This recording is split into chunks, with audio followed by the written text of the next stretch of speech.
KRPA 1110 AM ਦੇ ਸਰੋਤਿਆਂ ਨੂੰ ਸੁਖਜੀਤ ਮੰਗਟ ਵੱਲੋਂ ਸਤਿ ਸ਼੍ਰੀ ਅਕਾਲ। 13 ਜੁਲਾਈ 2022 ਪ੍ਰੋਗਰਾਮ ਪੰਜਾਬੀ ਆਵਾਜ਼ 'ਚ ਤੁਹਾਡਾ ਸਵਾਗਤ ਹੈ। ਇਹ ਪ੍ਰੋਗਰਾਮ ਹਫ਼ਤੇ ਦੇ 5 ਦਿਨ ਜਾਣੀ ਕਿ ਮੰਡੇ ਟੂ ਫਰਾਈਡੇ ਤੁਹਾਡੇ ਲਈ ਪੇਸ਼ ਕੀਤਾ ਜਾਂਦਾ ਹੈ ਡਾਕਟਰ ਸ਼ਿੰਦਰ ਪੁਰੇਵਾਲ ਤੇ ਮੇਰੇ ਵੱਲੋਂ। ਦੁਨੀਆ ਭਰ 'ਚ ਸਾਡੇ ਪ੍ਰੋਗਰਾਮ ਤੁਸੀਂ ਸੁਣ ਸਕਦੇ ਹੋ radioindia.ca ਤੇ। US ਤੇ ਕੈਨੇਡਾ 'ਚ ਸਾਡੇ ਪ੍ਰੋਗਰਾਮ ਸੁਣੇ ਜਾ ਸਕਦੇ KRPA 1110 AM ਤੇ। स्टूडियो का नंबर है 6045929191 604 592 9191। स्वागत करते हैं डॉक्टर शिंदर पुरेवाल जी का। डॉक्टर साहब प्रोग्राम च तुहाडा स्वागत है जी। Good morning. Good morning doctor साहब, अज आपां गलबात का सिलसिला शुरू करना है कंजरवेटिव लीडरशिप रेस के बारे गल करके। पैट्रिक ब्राउन ने तो हुण ऐलान कर दिता कि वह जॉन शरे नूं सपोर्ट करनगे ते उन्हां दा कहना कि उन्हां नूं जिहड़ा डिसक्वालीफाई किया गया इहदे पिछे पीयर पॉलीवर दी टीम दा हत्थ आ। की कहना चाहोगे? देखो, इहदे विचों जिहड़ा फायदा होना आ उन्हां दे बाहर निकलण दा, वो नंबर 1 फायदा पीयर पॉलीवर दी टीम नूं।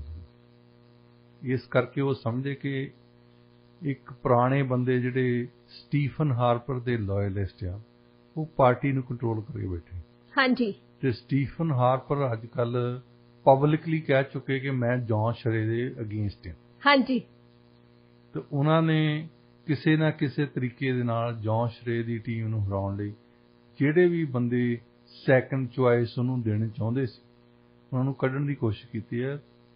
पर हुण उन्होंने कल कहता कि वो सपोर्ट करनगे जॉन शरे दी, भावें बाहर भी निकल गए ने। पर ये तो सवाल पैदा हुंदा कि लीगली तौर पर जे एक औरत ने कहता कि मैनू मैं थर्ड पार्टी लई किसी कंपनी लई काम करदी सी ते मैनू इन्हां ने कहा पैट्रिक ब्राउन ने कि कंसलटेंट दे तौर पर तुसीं उन्हां दे नाल काम कर सकदे हो, उदों बाद काम वैसे मेरी कैंपेन दे नाल करी जाओ। ये तो हुण उन्हां ने कहा आ। हाँ जी। ये गल टेस्टर तो नहीं, जो कोर्ट दे विच जानी जज ने एक गल दी बंदे दी सुननी नहीं, उन्हें ये सुनना कि पैट्रिक ब्राउन नूं भी पुछणगे भी तुसीं ये गल कही आ जी। ये ते इहदी वेरीफिकेशन होनी आ। एक अनवेरीफाइड स्टेटमेंट के आधार पर उन्होंने ब्राउन नूं डिसक्वालीफाई किया, जिहदे करके टॉम मलकेयर साहब ने भी एक आर्टिकल लिखिया, उन्होंने भी मैंशन उहदे विच यही कीता कि इहदे नाल जिहड़ी पार्टी दी इमेज आ वो खराब हो रही है, उहनूं धक्का लग रहा। इमेज तो पार्टियां ਦੀਆਂ इदां ही ਹੁੰਦੀਆਂ। ਕੋਈ ਲੋਕਾਂ ਨੂੰ ਪਤਾ ਹੈ ਕਿ ਪਾਰਟੀਆਂ ਦੇ ਵਿੱਚ ਖਿੱਚੋਤਾਣ ਕਿਵੇਂ ਚੱਲਦੀ ਹੈ ਤੇ ਇਹਦੇ ਨਾਲ ਡੈਮੇਜ ਤਾਂ ਹੁੰਦਾ ਹੈ ਜਿਹੜੇ ਆਪਣੇ ਲਾਇਲਿਸਟ ਆ ਬੰਦੇ। ਹਾਂਜੀ। ਉਹ ਦੇਖਦੇ ਕਿ ਸਾਡੀ ਪਾਰਟੀ ਦੇ ਵਿੱਚ ਕੀ ਹੋ ਰਿਹਾ। ਹੁਣ ਇੱਕ ਤਾਂ ਉਹਨਾਂ ਦੀਆਂ ਸਟੇਟਮੈਂਟਸ ਆ ਕਿ ਉਹਨੇ ਸਟੇਟਮੈਂਟ ਔਰਤ ਨੇ ਦੇ ਦਿੱਤੀ ਕਿ ਪੈਟਰਿਕ ਬਰਾਊਨ ਉਹਨਾਂ ਨੇ ਸੱਚੀ ਕਿਹਾ ਸੀ ਜਾਂ ਨਹੀਂ ਕਿਹਾ ਸੀ। ਦੂਸਰਾ ਇਹ ਵੀ ਸਿਨੈਰੀਓ ਪੋਸੀਬਲ ਹੋ ਸਕਦਾ ਕਿ ਉਹਨਾਂ ਦਾ ਪਤਾ ਲੱਗ ਗਿਆ ਹੋਵੇ ਕਿਸੇ ਥਰਡ ਪਾਰਟੀ ਨੂੰ ਕਿ ਉਹ ਕਿਸੇ ਕੰਪਨੀ ਲਈ ਕੰਮ ਕਰਦੇ ਆ ਤੇ ਇਹਨਾਂ ਦੇ ਐਕਚੁਅਲੀ ਕੈਂਪੇਨ ਦੇ ਨਾਲ ਲੱਗੇ ਹੋਏ ਨੇ। ਉਹ ਐਕਸਪੋਜ਼ਰ ਹੋਣ ਤੋਂ ਪਹਿਲਾਂ ਹੀ ਉਹ ਆਪਣੇ ਆਪ ਨੂੰ ਬਚਾਉਣ ਲਈ ਉਹਨਾਂ ਨੇ ਬਿਆਨ ਦੇ ਦਿੱਤਾ। ਹਾਂਜੀ। ਮਤਲਬ ਇਹਦੇ 'ਚ ਕਈ ਸਿਨੈਰੀਓ ਹੁੰਦੇ ਨੇ ਜਦੋਂ ਤੁਸੀਂ ਕੋਰਟ ਦੇ ਵਿੱਚ ਕੇਸ ਲਿਜਾਂਦੇ ਆ ਤਾਂ ਇੱਕ ਹੀ ਸਟੇਟਮੈਂਟ ਜੇ ਕਿ ਇੱਕ ਬੰਦੇ ਨੇ ਦਿੱਤੀ ਹੋਵੇ, ਅਸੀਂ ਕਈ ਵਾਰੀ ਬੰਦੇ ਦੀ ਗੱਲ ਸੁਣ ਲੈਂਦੇ ਉਹਦੇ ਸਾਹਮਣੇ ਸਾਰਿਆਂ ਨੂੰ ਗਾਲਾਂ ਕੱਢਣ ਲੱਗ ਪੈਂਦਾ। हाँ जी। नहीं, वो पता नहीं, वो तो एक स्टेटमेंट आ, हले एक बंदे ने जिहड़ी तुहानू गल दसी है, होर भी एक्सप्लोर करो जी। जिहड़े दूसरे तीसरे चौथे इन्हां दे कई सिनेरियो हुंदे आ। हाँ जी। ते ओहदे हिसाब दे फिर देखो वैल्यूएट करके कि तुहानू कौन लगदा कि सच बोलदा है। हर पहलू की जांच होनी चाहिए। हर पहलू की जांच होनी चाहिए। एक सब तो पहला क्रेडिबिलिटी मन देखते हुंदे जजेस कि किसी बंदे ने कोई बयान दिता कि इन्हां ने मैनू ये गल दसी है, वो दूसरा बंदा कहता नहीं दसी, फिर वो किदां उन्हां नूं जज किदां करनगे? वो फिर उन्हां दी बैकग्राउंड 'च जांदे कि इन्हां दी बैकग्राउंड किहो जी आ। एक बंदे ने देखना कि ये तां 7 वारी पहलां झूठ बोल चुके, दूसरे बंदे दे कदे कोई चार्ज नहीं लगा झूठ बोलण दा, तो ਉਹਦੇ ਵਿੱਚ ਸਾਫ਼-ਸਾਫ਼ ਇਹ ਹੋਊਗਾ ਕਿ ਇਸ ਬੰਦੇ ਦੀ ਗੱਲ ਠੀਕ ਹੈ, ਇਹਦੀ ਗਲਤ ਹੈ। ਹਾਂਜੀ। ਸੋ ਉਹਦੇ ਵਿੱਚ ਕ੍ਰੈਡੀਬਿਲਿਟੀ ਨੰਬਰ 1 ਇਸ਼ੂ ਬਣਦੀ ਹੈ ਕਿ ਕਿਹਨੇ ਕੀ ਕਿਹਾ। ਇਹ ਗੱਲ ਨਹੀਂ ਹੈ ਕਿਹਨੇ ਕੀ ਕਿਹਾ ਤਾਂ ਉਹਦਾ ਕਹਿਣ ਦਾ ਮਤਲਬ ਵੀ ਹੈ ਕੁਛ। ਹਾਂਜੀ। ਇਹ ਤੀਜੇ ਦਿਨ ਤਾਂ ਸਟੇਟਮੈਂਟ ਤਾਂ ਨਹੀਂ ਬਦਲ ਦਿੰਦੇ। ਇਨਸਾਨ ਦਾ ਕਿਰਦਾਰ ਕਿਹੋ ਜਿਹਾ, ਕਿਰਦਾਰ ਕਿਹੋ ਜਿਹਾ, ਇਹ ਪਹਿਲਾਂ ਵੀ ਜੋ ਕਹਿੰਦੇ ਆ ਉਹ ਕਰਦੇ ਆ ਕਿ ਪਹਿਲਾਂ ਤੋਂ ਇਹਨਾਂ ਦੀ ਇਹੀ ਸੋਚਣੀ ਆ ਕਿ ਜਦੋਂ ਵੀ ਕੋਈ ਪ੍ਰੋਬਲਮ 'ਚ ਫਸਦੇ ਆ ਬਿਆਨ ਬਦਲ ਦਿੰਦੇ ਆ। ਹੁਣ ਇਹਨਾਂ ਦੇ 6,25,000 ਬੰਦਾ, ਜਿਨ੍ਹਾਂ ਦੇ ਵਿੱਚੋਂ ਜ਼ਿਆਦਾ ਤੌਰ ਤੇ ਪੀਅਰ ਬੋਲੀਵਰ ਤੇ ਪੈਟਰਿਕ ਬਰਾਊਨ ਨੇ ਬਣਾਏ ਆ। ਹਾਂਜੀ। ਇਹ ਦੋ ਜਿਹੜੇ ਲੀਡਿੰਗ ਕੈਂਡੀਡੇਟ ਸੀਗੇ, ਉੱਥੇ ਮੈਂਬਰ ਨਵੇਂ ਭਰਤੀ ਕਰ ਲਏ। ਹਾਂਜੀ। ਹੁਣ ਇੱਥੇ ਗੱਲ ਇੱਕ ਸਵਾਲ ਹੋਰ ਆ ਜਾਂਦਾ ਕਿ 338 ਰਾਈਡਿੰਗ ਹੈ ਹਲਕੇ ਕੈਨੇਡਾ ਦੇ ਵਿੱਚ। ਕੀ ਇਹਨਾਂ ਦੇ ਉਹ ਸਾਰੇ ਮੈਂਬਰ ਸਾਰੇ ਹਲਕਿਆਂ ਦੇ ਵਿੱਚ ਆ, ਜਾਂ ਜਗਮੀਤ ਸਿੰਘ ਨੂੰ ਸਰੀ ਤੇ ਬਰੈਂਪਟਨ ਵਿੱਚ ਬੈਠੇ ਆ? ਜੀ ਇਹ ਵੱਡਾ ਸਵਾਲ ਹੈ ਡਾਕਟਰ ਸਾਹਿਬ। ਇਹ ਬਹੁਤ ਵੱਡਾ ਸਵਾਲ ਹੈ ਕਿ ਜੇ ਤਾਂ ਤੁਹਾਡੇ ਬਰੈਂਪਟਨ ਤੇ ਸਰੀ ਵਾਲਿਆਂ ਦੇ ਏਰੀਏ ਦੇ ਵਿੱਚ, ਕੈਲਗਰੀ ਦੇ ਏਰੀਏ ਵਿੱਚ ਹੀ ਹੈ ਤੇ ਫੇਰ ਤੁਸੀਂ 338 ਰਾਈਡਿੰਗ ਕਿੱਦਾਂ ਜਿੱਤਣੀ ਹੈ ਜੀ। ਹੁਣ ਹਾਂਜੀ ਸਵਾਲ ਕਿ ਪੈਟਰਿਕ ਬਰਾਊਨ ਨੂੰ ਇਹਨਾਂ ਨੇ ਬਾਹਰ ਕੱਢ ਦਿੱਤਾ, ਤਾਂ ਉਸੇ ਦਿਨ ਤੋਂ ਪੀਅਰ ਪੋਲੀਵਰ ਦਾ ਗਰੁੱਪ ਜਿਹੜਾ ਇਹ ਕਹਿ ਰਿਹਾ ਕਿ ਸਾਡੇ ਲਈ ਜਿੱਤਣਾ ਆਸਾਨ ਹੋ ਗਿਆ। ਹਾਂਜੀ। ਉਹਨਾਂ ਲਈ ਜਿੱਤਣਾ ਆਸਾਨ ਹੋ ਇਸ ਤਰ੍ਹਾਂ ਹੋ ਗਿਆ ਕਿ ਉਹਨਾਂ ਨੂੰ ਜ਼ਿਆਦਾ ਖਤਰਾ ਸੀ ਪੈਟਰਿਕ ਬਰਾਊਨ ਤੋਂ ਕਿ ਉਹਨਾਂ ਨੇ ਮੈਂਬਰਸ਼ਿਪ ਜ਼ਿਆਦਾ ਭਰਤੀ ਕੀਤੀ। ਹਾਂਜੀ। ਹਾਲਾਂਕਿ ਬਹੁਤ ਵੱਡੇ ਮੁਦੱਬਰ ਜਿਹੜੇ ਆ ਉਹ ਜੌਨ ਸ਼ਰੇ ਦੀ ਕੈਂਪੇਨ ਦੀ ਸਪੋਰਟ ਕਰਦੇ ਰਹੇ।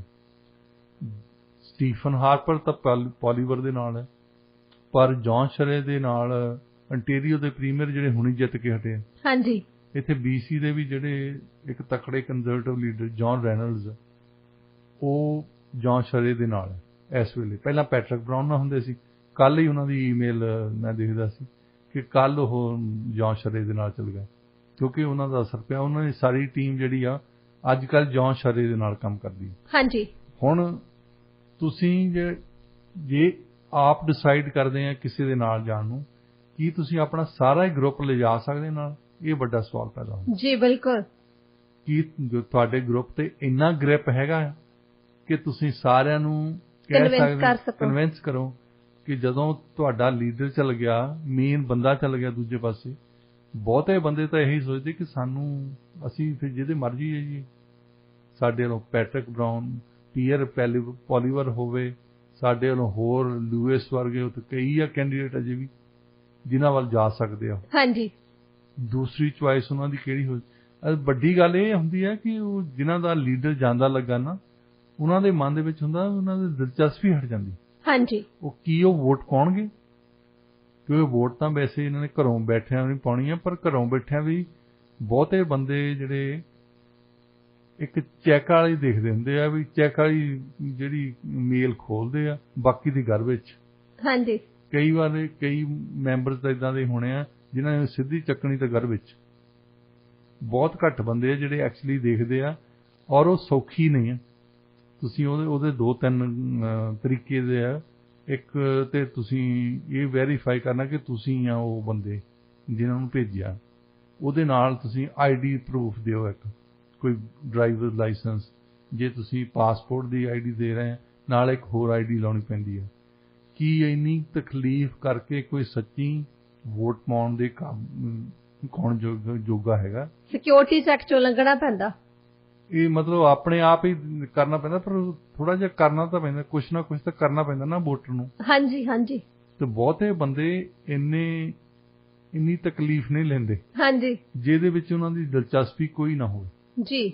ਜਿਨ੍ਹਾਂ ਦੀ ਤਾਂ ਦਿਲਚਸਪੀ ਆ, ਜਦੋਂ ਹੁਣ ਪੈਟਰਿਕ ਬਰਾਊਨ ਦੇ ਜਿਹੜੇ ਮੈਂਬਰ ਬਣਾਏ ਸੀ ਪਹਿਲਾਂ, ਇਹਨਾਂ ਦੇ ਜਿਨ੍ਹਾਂ ਨੇ ਵੀ ਮੈਂਬਰ ਬਣਾਏ ਆ, ਉਹਨਾਂ ਲੋਕਾਂ ਨੂੰ ਕਹਿਣਾ ਸੀ ਅਸੀਂ ਪੈਟਰਿਕ ਬਰਾਊਨ ਨੂੰ ਸਪੋਰਟ ਕਰਨੀ ਹੈ, ਤੁਸੀਂ ਉਹਨਾਂ ਦੇ ਹੱਕ ਦੇ ਵਿੱਚ ਵੋਟ ਪਾਓ। ਔਰ ਹਮੇਸ਼ਾ ਹੀ ਇਹਦੇ ਵਿੱਚ ਜਿੱਦਾਂ ਦੀਆਂ ਵੋਟਿੰਗ ਸਿਸਟਮ ਹੈ, first choice, second choice, third choice, ਇਹ ਹਰ ਇੱਕ ਪਾਰਟੀ ਇਹੀ ਚਾਹੁੰਦੀ ਹੁੰਦੀ ਵੀ ਆਪਣਾ ਫਸਟ ਚੁਆਇਸ ਤੁਸੀਂ ਲਿਖੋ, ਸਾਨੂੰ ਹੀ ਚੁਆਇਸ ਦਿਓ। ਚਾਹੇ ਜੇ ਦੂਸਰੀ ਚੁਆਇਸ ਤੇ ਕੋਈ ਕਨਵਿੰਸ ਆ ਵੀ ਅਸੀਂ ਪਹਿਲੀ ਚੁਆਇਸ ਤੇ ਨਹੀਂ ਜਿੱਤ ਸਕਦੇ, ਫਿਰ ਉਹ ਦੂਸਰੀ ਚੁਆਇਸ ਆਪਣੇ ਸਾਥੀਆਂ ਨੂੰ ਦੱਸਣਗੇ। ਜਿੱਦਾਂ ਅੱਜ ਕੱਲ੍ਹ ਪਹਿਲਾਂ ਪੈਟਰਿਕ ਬਰਾਊਨ ਦੇ ਬੰਦੇ ਕਹਿੰਦੇ ਸੀ कि दूसरी चॉइस साडी होगी जॉन शरीफ। हाँ जी। पर हुण वो जॉन शरीफ पहली चॉइस बन गया जी उन्हां लई। की वाकई इन्हां दी फॉलोअर जिहड़े आ इन्हां दे मैंबर बनाए आ वो इदां ही करनगे? अजे भी की वो वोटां नफ हैगियां जॉन शरीफ नूं एक चैलेंज करन लई? जे तां पहली बैलेट ते जितदे आ कोई भी कैंਡੀਡੇਟ तो ਉਹਦੇ ਵਿੱਚ ਪੀਅਰ ਪੋਲੀਵਰ ਜਿੱਤ। हाँ जी। ਹਾਂ ਜਦੋਂ ਤੁਸੀਂ ਸੈਕੰਡ ਥਰਡ ਫੋਰਥ ਬੈਲਟ ਚਲ ਜਾਂਦੇ ਹੋ ਗਿਣਤੀ ਦੇ ਵਿੱਚ ਇਹਨਾਂ ਦੇ ਵਿੱਚ ਪ੍ਰੈਫਰੈਂਸ਼ੀਅਲ ਬੈਲਟ ਕਹਿੰਦੇ ਇਹਨਾਂ ਨੂੰ, ਉਹਦੇ ਵਿੱਚ ਫਿਰ ਕਿਸੇ ਦਾ ਵੀ ਚਾਂਸ ਲੱਗ ਜਾਂਦਾ। ਜਿੱਦਾਂ ਇੱਥੇ 1952 ਦੇ ਵਿੱਚ ਇਲੈਕਸ਼ਨ ਹੋਈ ਸੀ, ਉਹ ਸਾਰੀ ਸੈਕੰਡ ਚੁਆਇਸ ਸੋਸ਼ਲ ਕ੍ਰੈਡਿਟ ਦੀ ਜਿਹੜੀ ਪਾਰਟੀ ਹੈ ਹੀ ਨਹੀਂ, ਉਸ ਪਾਰਟੀ ਦਾ ਲੀਡਰ ਅਲਬਰਟਾ ਤੋਂ ਆਇਆ ਸੀ, ਉਹ ਪਾਰਟੀ ਜਿੱਤ ਗਈ। ਜਦੋਂ ਫਸਟ ਚੁਆਇਸ ਤੁਹਾਡੀ ਨਹੀਂ ਕੋਈ ਵੀ ਪਾਰਟੀ ਜਿੱਤਦੀ, ਫਿਰ ਸੈਕੰਡ ਚੁਆਇਸ ਕੀ ਹੋਣਾ ਕੀ ਨਹੀਂ ਇਹ ਤਾਂ ਪਰਮਾਤਮਾ ਜਾਣਦਾ। ਫਿਰ ਹਾਂਜੀ ਤੁਸੀਂ ਇਹੀ ਕਹਿ ਸਕਦੇ ਆ ਜੀ। ਹਾਲਾਂਕਿ ਉਹ ਵੀ ਹੈਰਾਨ ਹੁੰਦਾ ਹੋਣਾ ਵੀ ਆਹ ਕੀ ਹੋ ਗਿਆ। ਹਾਂਜੀ ਤੇ ਇਹਨਾਂ ਦੇ ਵਿੱਚ ਸਭ ਤੋਂ ਵੱਡਾ ਇਮੇਜ ਤਾਂ ਖਰਾਬ ਹੋ ਰਿਹਾ ਕਿ ਪਾਰਟੀ ਦੇ ਵਿੱਚ ਕੀ ਕਰ ਰਹੇ ਆ, ਨੈਤਿਕਤਾ ਦੀਆਂ ਵੈਸੇ ਗੱਲਾਂ ਕਰਦੇ ਆ। ਦੂਸਰੀ ਇਹਨਾਂ ਦੀ ਇਸ਼ੂ ਆ ਗਈ ਸੀ ਕਿ ਮੈਂਬਰਸ਼ਿਪ ਜਿੱਦਾਂ ਭਰਤੀ ਕਰਦੇ ਆ, ਹਾਂਜੀ, ਉਹਦੇ ਤੇ ਹਰ ਇੱਕ ਪਾਰਟੀ ਦੇ ਵਿੱਚ ਚਾਹੇ ਉਹ ਐਨਡੀਪੀ ਹੋਵੇ, ਲਿਬਰਲ ਹੋਣ, ਕੰਜ਼ਰਵੇਟਿਵ ਹੋਣ, ਹਰ ਇੱਕ ਪਾਰਟੀ ਵਾਲਿਆਂ ਨੂੰ ਪਤਾ ਹੈ ਕਿ ਕੋਈ ਵੀ ਬੰਦਾ ਬਿਲਕੁਲ ਜਿਹੜਾ ਕਨਵਿੰਸ ਹੈ ਕਿ ਮੈਂ ਇਸ ਪਾਰਟੀ ਦਾ ਮੈਂਬਰ ਬਣਨਾ ਹੈ, ਆਪਣੇ ਆਪ ਹੀ ਬਣ, ਜਿੱਦਾਂ ਅਸੀਂ ਕਹਿੰਦੇ ਹੁੰਦੇ ਕਿ ਫੌਜ ਦੇ ਵਿੱਚ ਭਰਤੀ ਹੋਣਾ ਵਲੰਟੀਅਰ ਤੌਰ ਤੇ। ਕਈ ਬੰਦੇ ਆ ਜਿਹੜੇ ਆਪ ਹੀ ਡਾਊਨਟਾਊਨ ਆਫਿਸ ਜਾਂਦੇ ਆ, ਹਾਂਜੀ, ਉਹ ਕਮਾਂਡਿੰਗ ਆਫਿਸਰ ਨੂੰ ਕਹਿਣਗੇ, ਰਿਕਰੂਟਿੰਗ ਆਫਿਸਰ ਨੂੰ ਕਹਿਣਗੇ ਮੈਂ ਭਰਤੀ ਹੋਣਾ, ਪੈਸ਼ਨ ਹੁੰਦਾ, ਜਜ਼ਬਾ ਹੁੰਦਾ, ਆਪਣੇ ਆਪ ਜਾਂਦਾ ਬੰਦਾ। ਦੂਜਿਆਂ ਨੂੰ ਜਿਹਨਾਂ ਤੇ ਡਰਾਫਟ ਲਾਇਆ ਹੁੰਦਾ ਹੈ ਕਿ 18 ਤੋਂ 25 ਸਾਲ ਤੁਹਾਨੂੰ ਜਾਣਾ ਹੀ ਪੈਣਾ, ਉਹਨਾਂ ਨੂੰ ਧੂ ਕੇ ਘਰਾਂ ਚੋਂ ਖਿੱਚਦੇ ਆ, ਹਾਂਜੀ, ਕਿ ਜਾਣਾ ਪੈਣਾ ਨਹੀਂ ਤਾਂ ਜੇਲ੍ਹ ਦੇ ਦੇਵਾਂਗੇ ਜੀ। ਏਦਾਂ ਮੈਂਬਰ ਬਹੁਤ ਭਰਤੀ ਕਰਦੇ ਆ, ਹਾਂਜੀ, ਜਿਹੜੇ ਕਿ ਕੋਈ ਕਿਸੇ ਦੀ ਕੋਈ ਦਿਲਚਸਪੀ ਨਹੀਂ ਹੈ।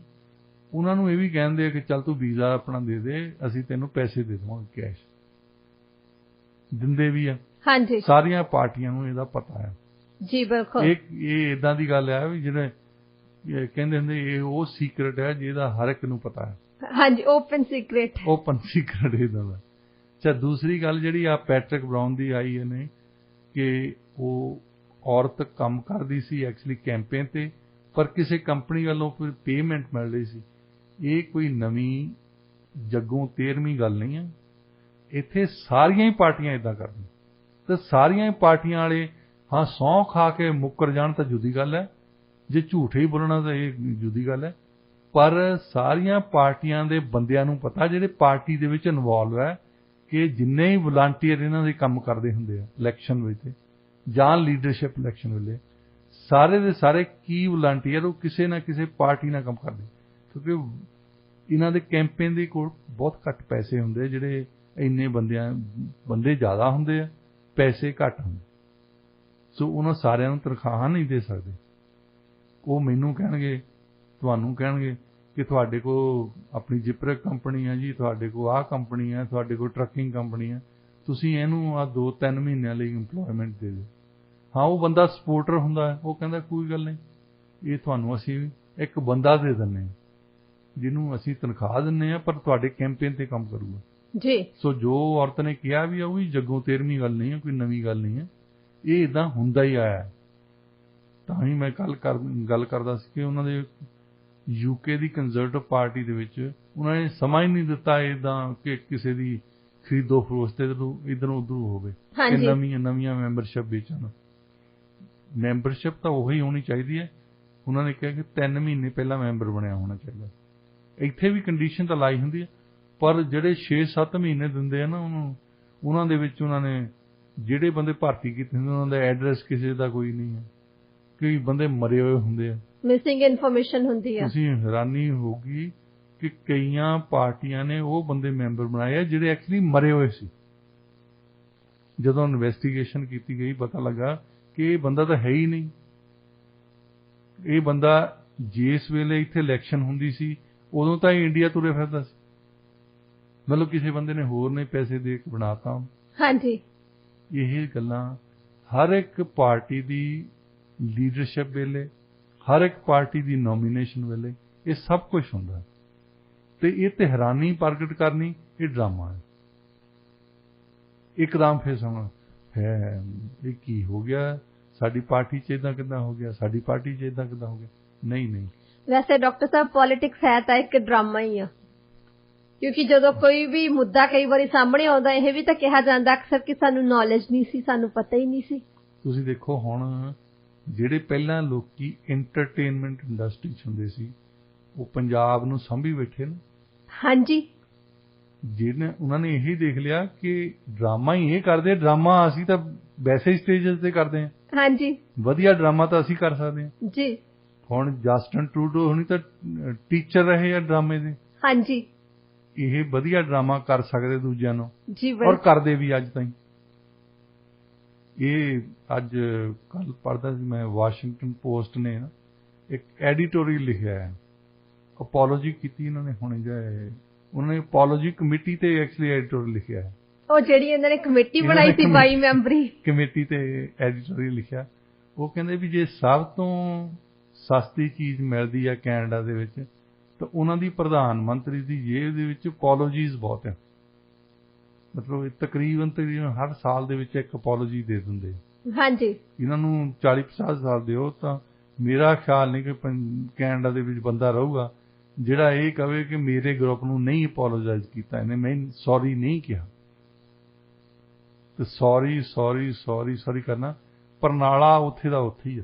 ਹਾਂਜੀ, ਸਹੀ ਗੱਲ ਡਾਕਟਰ ਸਾਹਿਬ ਤੁਸੀਂ ਕਹੀ ਆ ਕਿ ਪੰਚਾਂ ਦਾ ਕਿਹਾ ਸਿਰ ਮੱਥੇ, ਪਰਨਾਲਾ ਉੱਥੇ ਦਾ ਉੱਥੇ।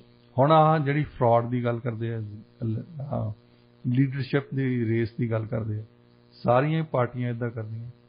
ਇਹ ਨੋਮੀਨੇਸ਼ਨ ਦੇ ਲੈਵਲ ਤੋਂ ਸ਼ੁਰੂ ਕਰਕੇ ਲੀਡਰਸ਼ਿਪ ਰੇਸ ਤਾਂ ਏਦਾਂ ਹੀ ਕਰਦੀਆਂ। ਹਾਂਜੀ, ਜਿਨ੍ਹਾਂ ਦੇ ਕੋਲ ਪੁਰਾਣੀ ਗੱਲ ਆ ਜਾਂਦੀ, ਥੂਸੈਡੀਡਸ ਦੀ ਗ੍ਰੀਕ ਰਾਈਟਰ ਹੁੰਦਾ ਸੀ ਕਿ ਤਕੜਾ ਉਹ ਕਰਦਾ ਜਿਹੜਾ ਉਹ ਕਰ ਸਕਦਾ, ਮਾੜਾ ਉਹ ਸਹਿੰਦਾ ਜਿਹਨੂੰ ਸਹਿਣਾ ਪੈਂਦਾ। ਹੁਣ ਇਹਦੇ ਵਿੱਚ ਤਕੜਾ ਹੈਗਾ ਪੀਅਰ ਪੋਲੀਵਰ। ਹਾਂਜੀ, ਕਿਉਂਕਿ ਉਹਨਾਂ ਦੇ ਨਾਲ ਜਿਹੜੀ ਪਾਰਟੀ ਦੀ ਵੱਡੀ ਐਸਟੈਬਲਿਸ਼ਮੈਂਟ ਹੈ, ਕਿਉਂਕਿ ਪਾਰਟੀ ਨੂੰ ਤਕਰੀਬਨ ਹਾਲੇ ਉਹਨਾਂ ਨੇ ਕੰਟਰੋਲ ਕੀਤਾ ਹੈ ਜਿਹੜੇ ਸਟੀਫਨ ਹਾਰਪਰ ਦੇ ਵੇਲੇ ਦੇ ਚੱਲੇ ਆ ਰਹੇ। ਹਾਂਜੀ, ਤੇ ਉਹ ਬੰਦੇ ਸਾਰੇ ਪੀਅਰ ਪੋਲੀਵਰ ਦੇ ਨਾਲ ਆ ਜੀ। ਜੌਨ ਸ਼ਰੇ ਦੇ ਨਾਲ ਬਿਲਕੁਲ ਪੁਰਾਣੇ ਜਿਹੜੇ ਸਟੀਫਨ ਹਾਰਪਰ ਤੋਂ ਪਹਿਲਾਂ ਦੇ ਆ, ਪੁਰਾਣੀ ਕੰਜ਼ਰਵੇਟਿਵ ਪਾਰਟੀ ਦੇ ਹੁੰਦੇ ਸੀ। ਹਾਂਜੀ, ਉਹ ਹੈਗੇ ਨੇ ਉਹਨਾਂ ਦੇ ਨਾਲ, ਪਰ ਉਹਨਾਂ ਦੀ ਗਿਣਤੀ ਇੰਨੀ ਜ਼ਿਆਦਾ ਨਹੀਂ ਹੈ। ਵੈਸੇ ਵੀ ਡਾਕਟਰ ਸਾਹਿਬ ਹਾਰਪਰ ਦਾ ਜਿਹੜਾ ਫਾਰਮਰ ਕੈਂਪੇਨ ਮੈਨੇਜਰ ਆ ਉਹ ਪੀਅਰ ਪੋਲੀਵਰ ਦਾ ਸੀਨੀਅਰ ਐਡਵਾਈਜ਼ਰ ਆ। ਇੱਕੋ ਹੀ ਟੀਮ ਹੈ ਇਹ ਬੇਸਿਕਲੀ। ਔਰ ਉਹਨਾਂ ਨੂੰ ਵੈਸੇ ਤਾਂ ਲੋੜ ਨਹੀਂ ਸੀ ਕਹਿਣ ਦੀ ਕਿਉਂਕਿ ਉਹ ਸਾਬਕਾ ਪ੍ਰਾਈਮ ਮਿਨਿਸਟਰ ਰਹਿ ਚੁੱਕੇ ਆ, ਲੀਡਰ ਰਹਿ ਚੁੱਕੇ ਆ, ਪਰ ਉਹਨਾਂ ਨੇ ਬੜਾ ਹੀ ਗਿਲਾ ਕੀਤਾ ਜਦੋਂ ਜੌਨ ਸ਼ਰੇ ਨੇ ਐਲਾਨ ਕੀਤਾ ਕਿ ਮੈਂ ਲੀਡਰਸ਼ਿਪ ਲਈ ਖੜਨਾ ਹੈ। ਉਹਨਾਂ ਨੂੰ ਇਸ ਗੱਲ ਤੇ ਵੀ ਇਤਰਾਜ਼ ਸੀ ਕਿ ਜੌਨ ਸ਼ਰੇ ਹੋਣੀ ਕਿਉਂ ਆਏ ਆ। ਜੌਨ ਸ਼ਰੇ ਹੋਣਾ ਨੇ ਪਹਿਲਾਂ ਲਿਬਰਲ ਪਾਰਟੀ ਆਫ ਕਿਬੈਕ ਦੇ ਪ੍ਰੀਮੀਅਰ ਵੀ ਰਹੇ। ਹਾਂਜੀ, ਹੁਣ ਕਿਬੈਕ ਦੀ ਵੀ ਜਿਹੜੀ ਲਿਬਰਲ ਪਾਰਟੀ ਆ ਉਹ ਲਿਬਰਲ ਪਾਰਟੀ ਨਹੀਂ ਆ ਜਿੱਦਾਂ ਸਾਡੇ ਇੱਥੇ ਲਿਬਰਲ ਪਾਰਟੀ ਆ BC ਦੀ। ਇਹ ਲਿਬਰਲ ਪਾਰਟੀ ਨਹੀਂ ਆ, ਇਹਨਾਂ ਦੇ ਵਿੱਚ ਕੰਜ਼ਰਵੇਟਿਵ ਐਲੀਮੈਂਟ ਜ਼ਿਆਦਾ ਹੈ। ਹਾਂਜੀ, ਉੱਥੇ ਲਿਬਰਲ ਜ਼ਿਆਦੇ ਆ, ਕੰਜ਼ਰਵੇਟਿਵ ਘੱਟ ਆ, ਪਰ ਉਹ ਮਿਸ਼ਰਣ ਆ ਦੋਹਾਂ ਪਾਰਟੀਆਂ ਦਾ। ਉਹਨਾਂ ਦਾ ਇੱਕ ਹੀ ਫੈਡਰਲਿਸਟ ਪਾਰਟੀ ਹੁੰਦੀ ਸੀ, ਉਹ ਲਿਬਰਲ ਪਾਰਟੀ ਸੀ। ਉਹਦੇ ਵਿੱਚ ਚਾਹੇ ਉਹ ਕੰਜ਼ਰਵੇਟਿਵ ਸੀ, ਚਾਹੇ ਉਹ ਦੂਜੇ ਲਿਬਰਲ ਹੁੰਦੇ, ਸੱਚੀ ਦੇ ਲਿਬਰਲ ਜਿਹੜੇ ਸੀ, ਫੈਡਰਲ ਲਿਬਰਲ, ਤਾਂ ਉਹ ਉਹਨਾਂ ਦੇ ਵਿੱਚ ਜ਼ਿਆਦਾ ਸੀ। ਉਹਨਾਂ ਨੂੰ ਇਤਰਾਜ਼ ਸੀ ਸਟੀਫਨ ਹਾਰਪਰ ਨੂੰ ਕਿ ਇਹ ਜੌਨ ਸ਼ਰੇ ਬੇਸਿਕਲੀ ਲਿਬਰਲ ਬੰਦਾ ਹੈ। ਇਹ ਜੇ ਤੁਸੀਂ ਇਲੈਕਸ਼ਨ ਜਿੱਤਣੀ ਆ ਫੇਰ ਤਾਂ ਇਹ ਇਸ ਤਰੀਕੇ ਨਾਲ ਨਹੀਂ ਜਿੱਤੀ ਜਾ ਸਕਦੀ ਕਿ ਨਾ ਕਿ ਤੁਸੀਂ ਹਰ ਇੱਕ ਦੇ ਖਿਲਾਫ ਹੀ ਕਮੈਂਟ ਦਿਓ, ਹਰ ਇੱਕ ਦੇ ਖਿਲਾਫ ਹੋਵੋ। ਇਹ ਤਾਂ ਵੱਡਾ ਟੈਂਟ ਬਣਾਉਣਾ ਪੈਂਦਾ ਹਰੇਕ ਪਾਰਟੀ ਨੂੰ। ਹਾਂਜੀ, ਵੱਡਾ ਟੈਂਟ ਵਿੱਚ ਤੁਸੀਂ ਜਿਹੜੇ ਵੀ ਮਰਜ਼ੀ ਰੰਗ ਦੇ ਆ, ਜਿਹੜੇ ਮਰਜ਼ੀ ਜੈਂਡਰ ਦੇ ਆ, ਜਿੱਥੇ ਮਰਜ਼ੀ ਰਹਿੰਦੇ ਆ, ਤੁਸੀਂ ਆਓ। ਹਾਂਜੀ, ਤੁਸੀਂ ਸਮੋਸੇ ਵੀ ਲੈ ਕੇ ਆ ਜਾਓ, ਤੁਸੀਂ ਪੀਜ਼ਾ ਲੈ ਕੇ ਵੀ ਆ ਜਾਓ, ਤੁਸੀਂ ਚਾਈਨੀਜ਼ ਫੂਡ ਲੈ ਕੇ ਵੀ ਆ ਜਾਓ ਸਾਡੇ। ਜੀ ਡਾਕਟਰ ਸਾਹਿਬ, ਬਿਲਕੁਲ ਸਾਰਿਆਂ ਨੂੰ ਨਾਲ ਲੈ ਕੇ ਚੱਲਣਾ ਪੈਂਦਾ ਜੇ ਤੁਸੀਂ ਪਾਰਟੀ ਦੇ ਵਿੱਚ ਕੁਝ ਕਰਨਾ ਚਾਹੁੰਦੇ ਹੋ। ਇਸ ਸਮੇਂ ਤੁਸੀਂ ਸੁਣਦੇ ਹੋ radio India KRPA 1110 AM। Doctor ਸਾਹਿਬ, ਰੁਕ ਕਰਦੇ ਹਾਂ ਅਗਲੀ ਖਬਰ ਵੱਲ। ਯੂਨਾਈਟਿਡ ਨੇਸ਼ਨਸ ਦੀ 2020 ਰਿਪੋਰਟ ਅਨੁਸਾਰ ਕੈਨੇਡਾ ਉਹਨਾਂ ਦੇਸ਼ਾਂ ਵਿੱਚੋਂ ਇੱਕ ਹੈ ਜਿੱਥੇ ਲੋਕਾਂ ਦੀ ਉਮਰ 100 ਸਾਲ ਜਾਂ ਫਿਰ ਇਸ ਤੋਂ ਵੀ ਜ਼ਿਆਦਾ ਹੁੰਦੀ ਆ। ਕੀ ਕਹਿਣਾ ਚਾਹੋਗੇ ਇਸ ਰਿਪੋਰਟ ਬਾਰੇ? ਨਹੀਂ, ਇਹਦੇ ਵਿੱਚ ਉਹਨਾਂ ਨੇ ਕਿਹਾ ਕਿ ਇੱਥੇ ਤੁਹਾਨੂੰ 100 ਸਾਲ ਤੋਂ ਵੱਧ ਜੀਣ ਵਾਲੇ ਕਈ ਮਿਲਦੇ ਆ। ਹਾਂਜੀ, ਮਤਲਬ ਇਹ ਨਹੀਂ ਵੀ ਸਾਰਿਆਂ ਦੀ ਉਮਰ 100 ਸਾਲ ਹੀ ਹੁੰਦੀ ਹੈ, ਪਰ 100 ਸਾਲ ਤੋਂ ਜ਼ਿਆਦਾ ਜਿੱਦਾਂ ਜਿਨ੍ਹਾਂ ਦੇਸ਼ਾਂ ਦੇ ਵਿੱਚ ਮਿਲਦੇ ਆ ਲੋਕੀ 100 ਸਾਲ ਤੋਂ ਵੱਧ ਵਾਲੇ, ਉਹਨਾਂ ਚੋਂ ਕੈਨੇਡਾ ਵੀ ਇੱਕ ਆ। ਕੈਨੇਡਾ ਵੀ ਇੱਕ ਹੈ। ਵੈਸੇ ਤਾਂ ਉਹਨਾਂ ਨੇ 5 ਬਲੂ ਜ਼ੋਨ ਕੱਢੇ ਆ ਜਿਹੜੇ ਬਿਲਕੁਲ ਛੋਟੇ ਆ, ਬਿਲਕੁਲ ਕਿਸੇ ਦੇਸ਼ ਦਾ ਹਿੱਸਾ ਆ। ਵੈਸੇ ਗ੍ਰੀਸ ਦਾ ਹਿੱਸਾ ਆ, ਇਟਲੀ ਦਾ ਹਿੱਸਾ ਆ, US ਦੇ ਵਿੱਚ ਆ, ਪੈਨਮਾ ਦੇ ਵਿੱਚ ਆ, ਜਾਪਾਨ ਦੇ ਵਿੱਚ ਆ। ਉਹਨਾਂ ਦੇ ਵਿੱਚ ਉਹ ਅਕਸਰ ਕਹਿੰਦੇ ਆ ਕਿ ਇੱਥੇ ਬੰਦੇ, ਜਿੱਦਾਂ ਗ੍ਰੀਸ ਦੇ ਨਾਲ ਹੀ ਇੱਕ ਆਈਲੈਂਡ ਹੈ ਬਿਲਕੁਲ ਛੋਟਾ ਜਿਹਾ, ਉਹ ਕਹਿੰਦੇ ਕਿ ਇੱਥੇ ਲੋਕੀ ਮਰਨਾ ਭੁੱਲ ਗਏ, ਇੱਦਾਂ ਡਿਸਕ੍ਰਾਈਬ ਕਰਦੇ ਉਹਨਾਂ। ਤੇ ਕੈਨੇਡਾ ਦੇ ਵਿੱਚ ਇਸ ਕਰਕੇ ਕਿ ਖਾਣ ਪੀਣ ਲਈ ਚੰਗਾ ਆ, ਤੇ ਦੂਸਰਾ ਲੋਕੀ ਆਪਣੇ ਸਿਹਤ ਦਾ ਧਿਆਨ ਰੱਖਦੇ। ਵੈਸੇ ਹਾਂਜੀ, ਤੁਸੀਂ ਦੇਖਿਓ ਕਿ ਆਮ ਲੋਕੀ ਕਈ ਦੇਸ਼ਾਂ ਦੇ ਵਿੱਚ ਉਹ ਸੋਚਦੇ ਨਹੀਂ ਕਦੇ ਕਿ ਕੀ ਖਾਣਾ ਆ, ਕੀ ਅਸੀਂ ਐਕਸਰਸਾਈਜ਼ ਕਰਨੀ ਜਾਂ ਨਹੀਂ ਕਰਨੀ, ਕਿਉਂਕਿ ਜੇ ਇਲਾਜ ਕਰਾਉਣਾ ਹੋਵੇ, ਇਲਾਜ ਨਾਲੋਂ ਪ੍ਰੀਵੈਂਸ਼ਨ ਜ਼ਿਆਦਾ ਚੰਗੀ ਹੈ। ਹਾਂਜੀ, ਜੇ ਤੁਸੀਂ ਚੰਗਾ ਖਾਂਦੇ ਆ ਨਾ, ਕਹਿੰਦੇ ਹੁੰਦੇ ਕਿ ਉਹ ਸਭ ਤੋਂ ਵਧੀਆ ਮੈਡੀਸਨ ਜੀ, ਕਿਉਂਕਿ ਜੇ ਤੁਸੀਂ ਖਾਂਦੇ ਆ ਆਲਾ ਦੁਆਲਾ ਵਾਲਾ ਜੋ ਵੀ ਪਿਆ ਤੁਹਾਨੂੰ ਦੱਸ ਪਈ ਉਹਨੂੰ ਮੂੰਹ ਮਾਰ ਲੈਣਾ ਨਾ, ਉਹ ਜਾਣਾ ਤਾਂ ਤੁਹਾਡੇ ਢਿੱਡ ਦੇ ਵਿੱਚ ਹੀ ਹੈ ਜੀ। ਅਖੀਰ ਨੂੰ ਉਹਨੇ ਬਿਮਾਰ ਕਰਨਾ, ਉਹਨੇ ਹਸਪਤਾਲ ਭੇਜਣਾ ਤੁਹਾਨੂੰ। ਹਸਪਤਾਲ ਤੋਂ ਪ੍ਰੀਵੈਂਸ਼ਨ ਇਹੀ ਹੁੰਦੀ ਆ ਬਚਣ ਦੀ ਕਿ ਤੁਸੀਂ ਵਧੀਆ ਖਾਣਾ ਖਾਓ, ਆਪਣੀ ਸਿਹਤ ਦਾ ਖਿਆਲ ਰੱਖੋ। ਹਾਂਜੀ, ਕਿ ਉੱਥੇ ਜਾਓ ਹੀ ਨਾ। ਤੇ ਉਸ ਲਈ ਕੈਨੇਡਾ ਦੇ ਵਿੱਚ ਤੁਸੀਂ ਦੇਖਦੇ ਆ, ਈਵਨ ਡਾਊਨਟਾਊਨ ਦੇ ਏਰੀਏ ਵਿੱਚ, ਇਹ ਇੱਥੇ ਸਾਡੇ ਸਟੈਨਲੀ ਪਾਰਕ ਆ, ਕਿੰਨੀ ਮਜ਼ੇ ਵਾਲੀ ਪਾਰਕ ਹੈ, 1000 ਏਕੜ ਦੇ ਵਿੱਚ ਪਾਰਕ। ਹਾਂਜੀ, ਹਰ ਇੱਕ ਡਿਵੈਲਪਰ ਕੋਸ਼ਿਸ਼ ਕਰ ਚੁੱਕਾ ਸਿਟੀ ਹਾਲ ਨੂੰ ਲੌਬੀ ਕਰਨ ਲਈ, ਪਰ ਲੋਕਾਂ ਦੇ ਦਬਾਅ ਹੇਠ ਇਹਨਾਂ ਨੇ ਅੱਜ ਤਾਈਂ ਕਰ ਨਹੀਂ ਸਕੇ ਜੀ। ਕੁਛ ਕੁ ਦੇਸ਼ਾਂ ਦੀ, ਜਿੱਦਾਂ ਨਿਊਯਾਰਕ ਚੱਲ ਜਾਓ ਨਾ, ਉਹਨਾਂ ਦੇ ਸੈਂਟਰਲ ਪਾਰਕ ਬਿਲਕੁਲ ਸੈਂਟਰ 'ਚ, ਜਿਹੜਾ ਬੰਦਾ ਡਿਵੈਲਪਰ ਹੋਵੇ ਉਹਦੀਆਂ ਲਾਲਾਂ ਡਿੱਗ ਪੈਂਦੀਆਂ ਦੇਖ ਕੇ ਕਿ ਇੰਨੀ ਵੱਡੀ ਪਾਰਕ ਜਿੱਥੇ ਕਿ ਵਧੀਆ ਕੰਡੋਮੀਨੀਅਮ ਜਾ ਕੇ ਵੇਚੇ ਜਾ ਸਕਦੇ ਆ, ਤਾਂ ਲੋਕਾਂ ਨੇ ਉਹ ਤੁਰਨ ਫਿਰਨ ਲਈ ਰੱਖੀ। ਅਖੀਰ ਨੂੰ ਤਾਂ ਸਾਡੇ ਲੰਗਸ ਵੀ ਹਨ। ਹਾਂਜੀ, ਸਾਹ ਵੀ ਲੈਣਾ ਪੈਂਦਾ ਸਾਨੂੰ ਜੀ। ਤਾਂ ਜੇ ਡਿਵੈਲਪਰ ਦੀ ਗੱਲ ਹੀ ਸੁਣੀ ਜਾਵੇ ਤਾਂ ਸਾਹ ਲੈਣ ਲਈ ਤਾਂ ਕੁਛ ਨਹੀਂ ਰਹਿਣਾ ਇੱਥੇ, ਕੋਈ ਵੀ ਦਰਖਤ ਨਾ ਰਹੇ ਇੱਥੇ। ਹੁਣ ਮਿਊਨਿਸਪੈਲਿਟੀਜ਼ ਵੀ ਤੁਹਾਨੂੰ ਜਦੋਂ ਤੁਸੀਂ ਲਾਇਸੈਂਸ ਲੈਂਦੇ ਆ, ਪਰਮਿਟ ਲੈਂਦੇ ਆ, ਉਹ ਇਹ ਕਹਿੰਦੇ ਕਿ ਤੁਸੀਂ ਘਰ ਦੇ ਮੂਹਰੇ ਦਰਖਤ ਲਾਓ। ਹਾਂਜੀ, ਇਹ ਕੰਡੀਸ਼ਨ ਹੈ। ਸੋ ਸਾਰੀਆਂ ਪਾਲਿਸੀਜ਼ ਵੀ ਦੇਖੀਆਂ ਜਾਵੇ ਸਰਕਾਰ ਦੀਆਂ, ਤੇ ਉਹ ਕੋਸ਼ਿਸ਼ ਕਰਦੇ ਆ ਕਿ ਵੱਧ ਤੋਂ ਵੱਧ এনवायरमेंट ਨੂੰ ਸੁਰੱਖਿਅਤ ਰੱਖਿਆ ਜਾ ਸਕੇ। ਔਰ ਲੋਕਾਂ ਦੇ ਵਿੱਚ ਕਾਫੀ ਇਹ ਚੇਤਨਤਾ ਹੈ ਸਿੱਧੇ ਤੌਰ ਤੇ।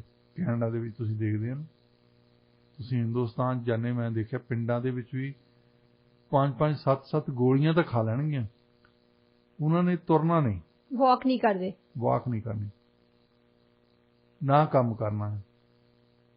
ਤੁਸੀਂ ਇੱਕ ਥਾਂ ਤੇ ਬੈਠੇ ਨਾ ਛਾਵੇਂ, ਤੇ ਉਹ ਰਾਮੂ ਨੂੰ ਆਵਾਜ਼ ਮਾਰਨੀ ਹੈ ਕਿ ਰਾਮੂ ਸਾਡੀ ਕੁਰਸੀ ਇੱਥੋਂ ਚੱਕ ਕੇ ਪਰੇ ਕਰ ਦੇ। ਹਾਂਜੀ, ਆਪ ਨਹੀਂ ਚੱਕਣੀ।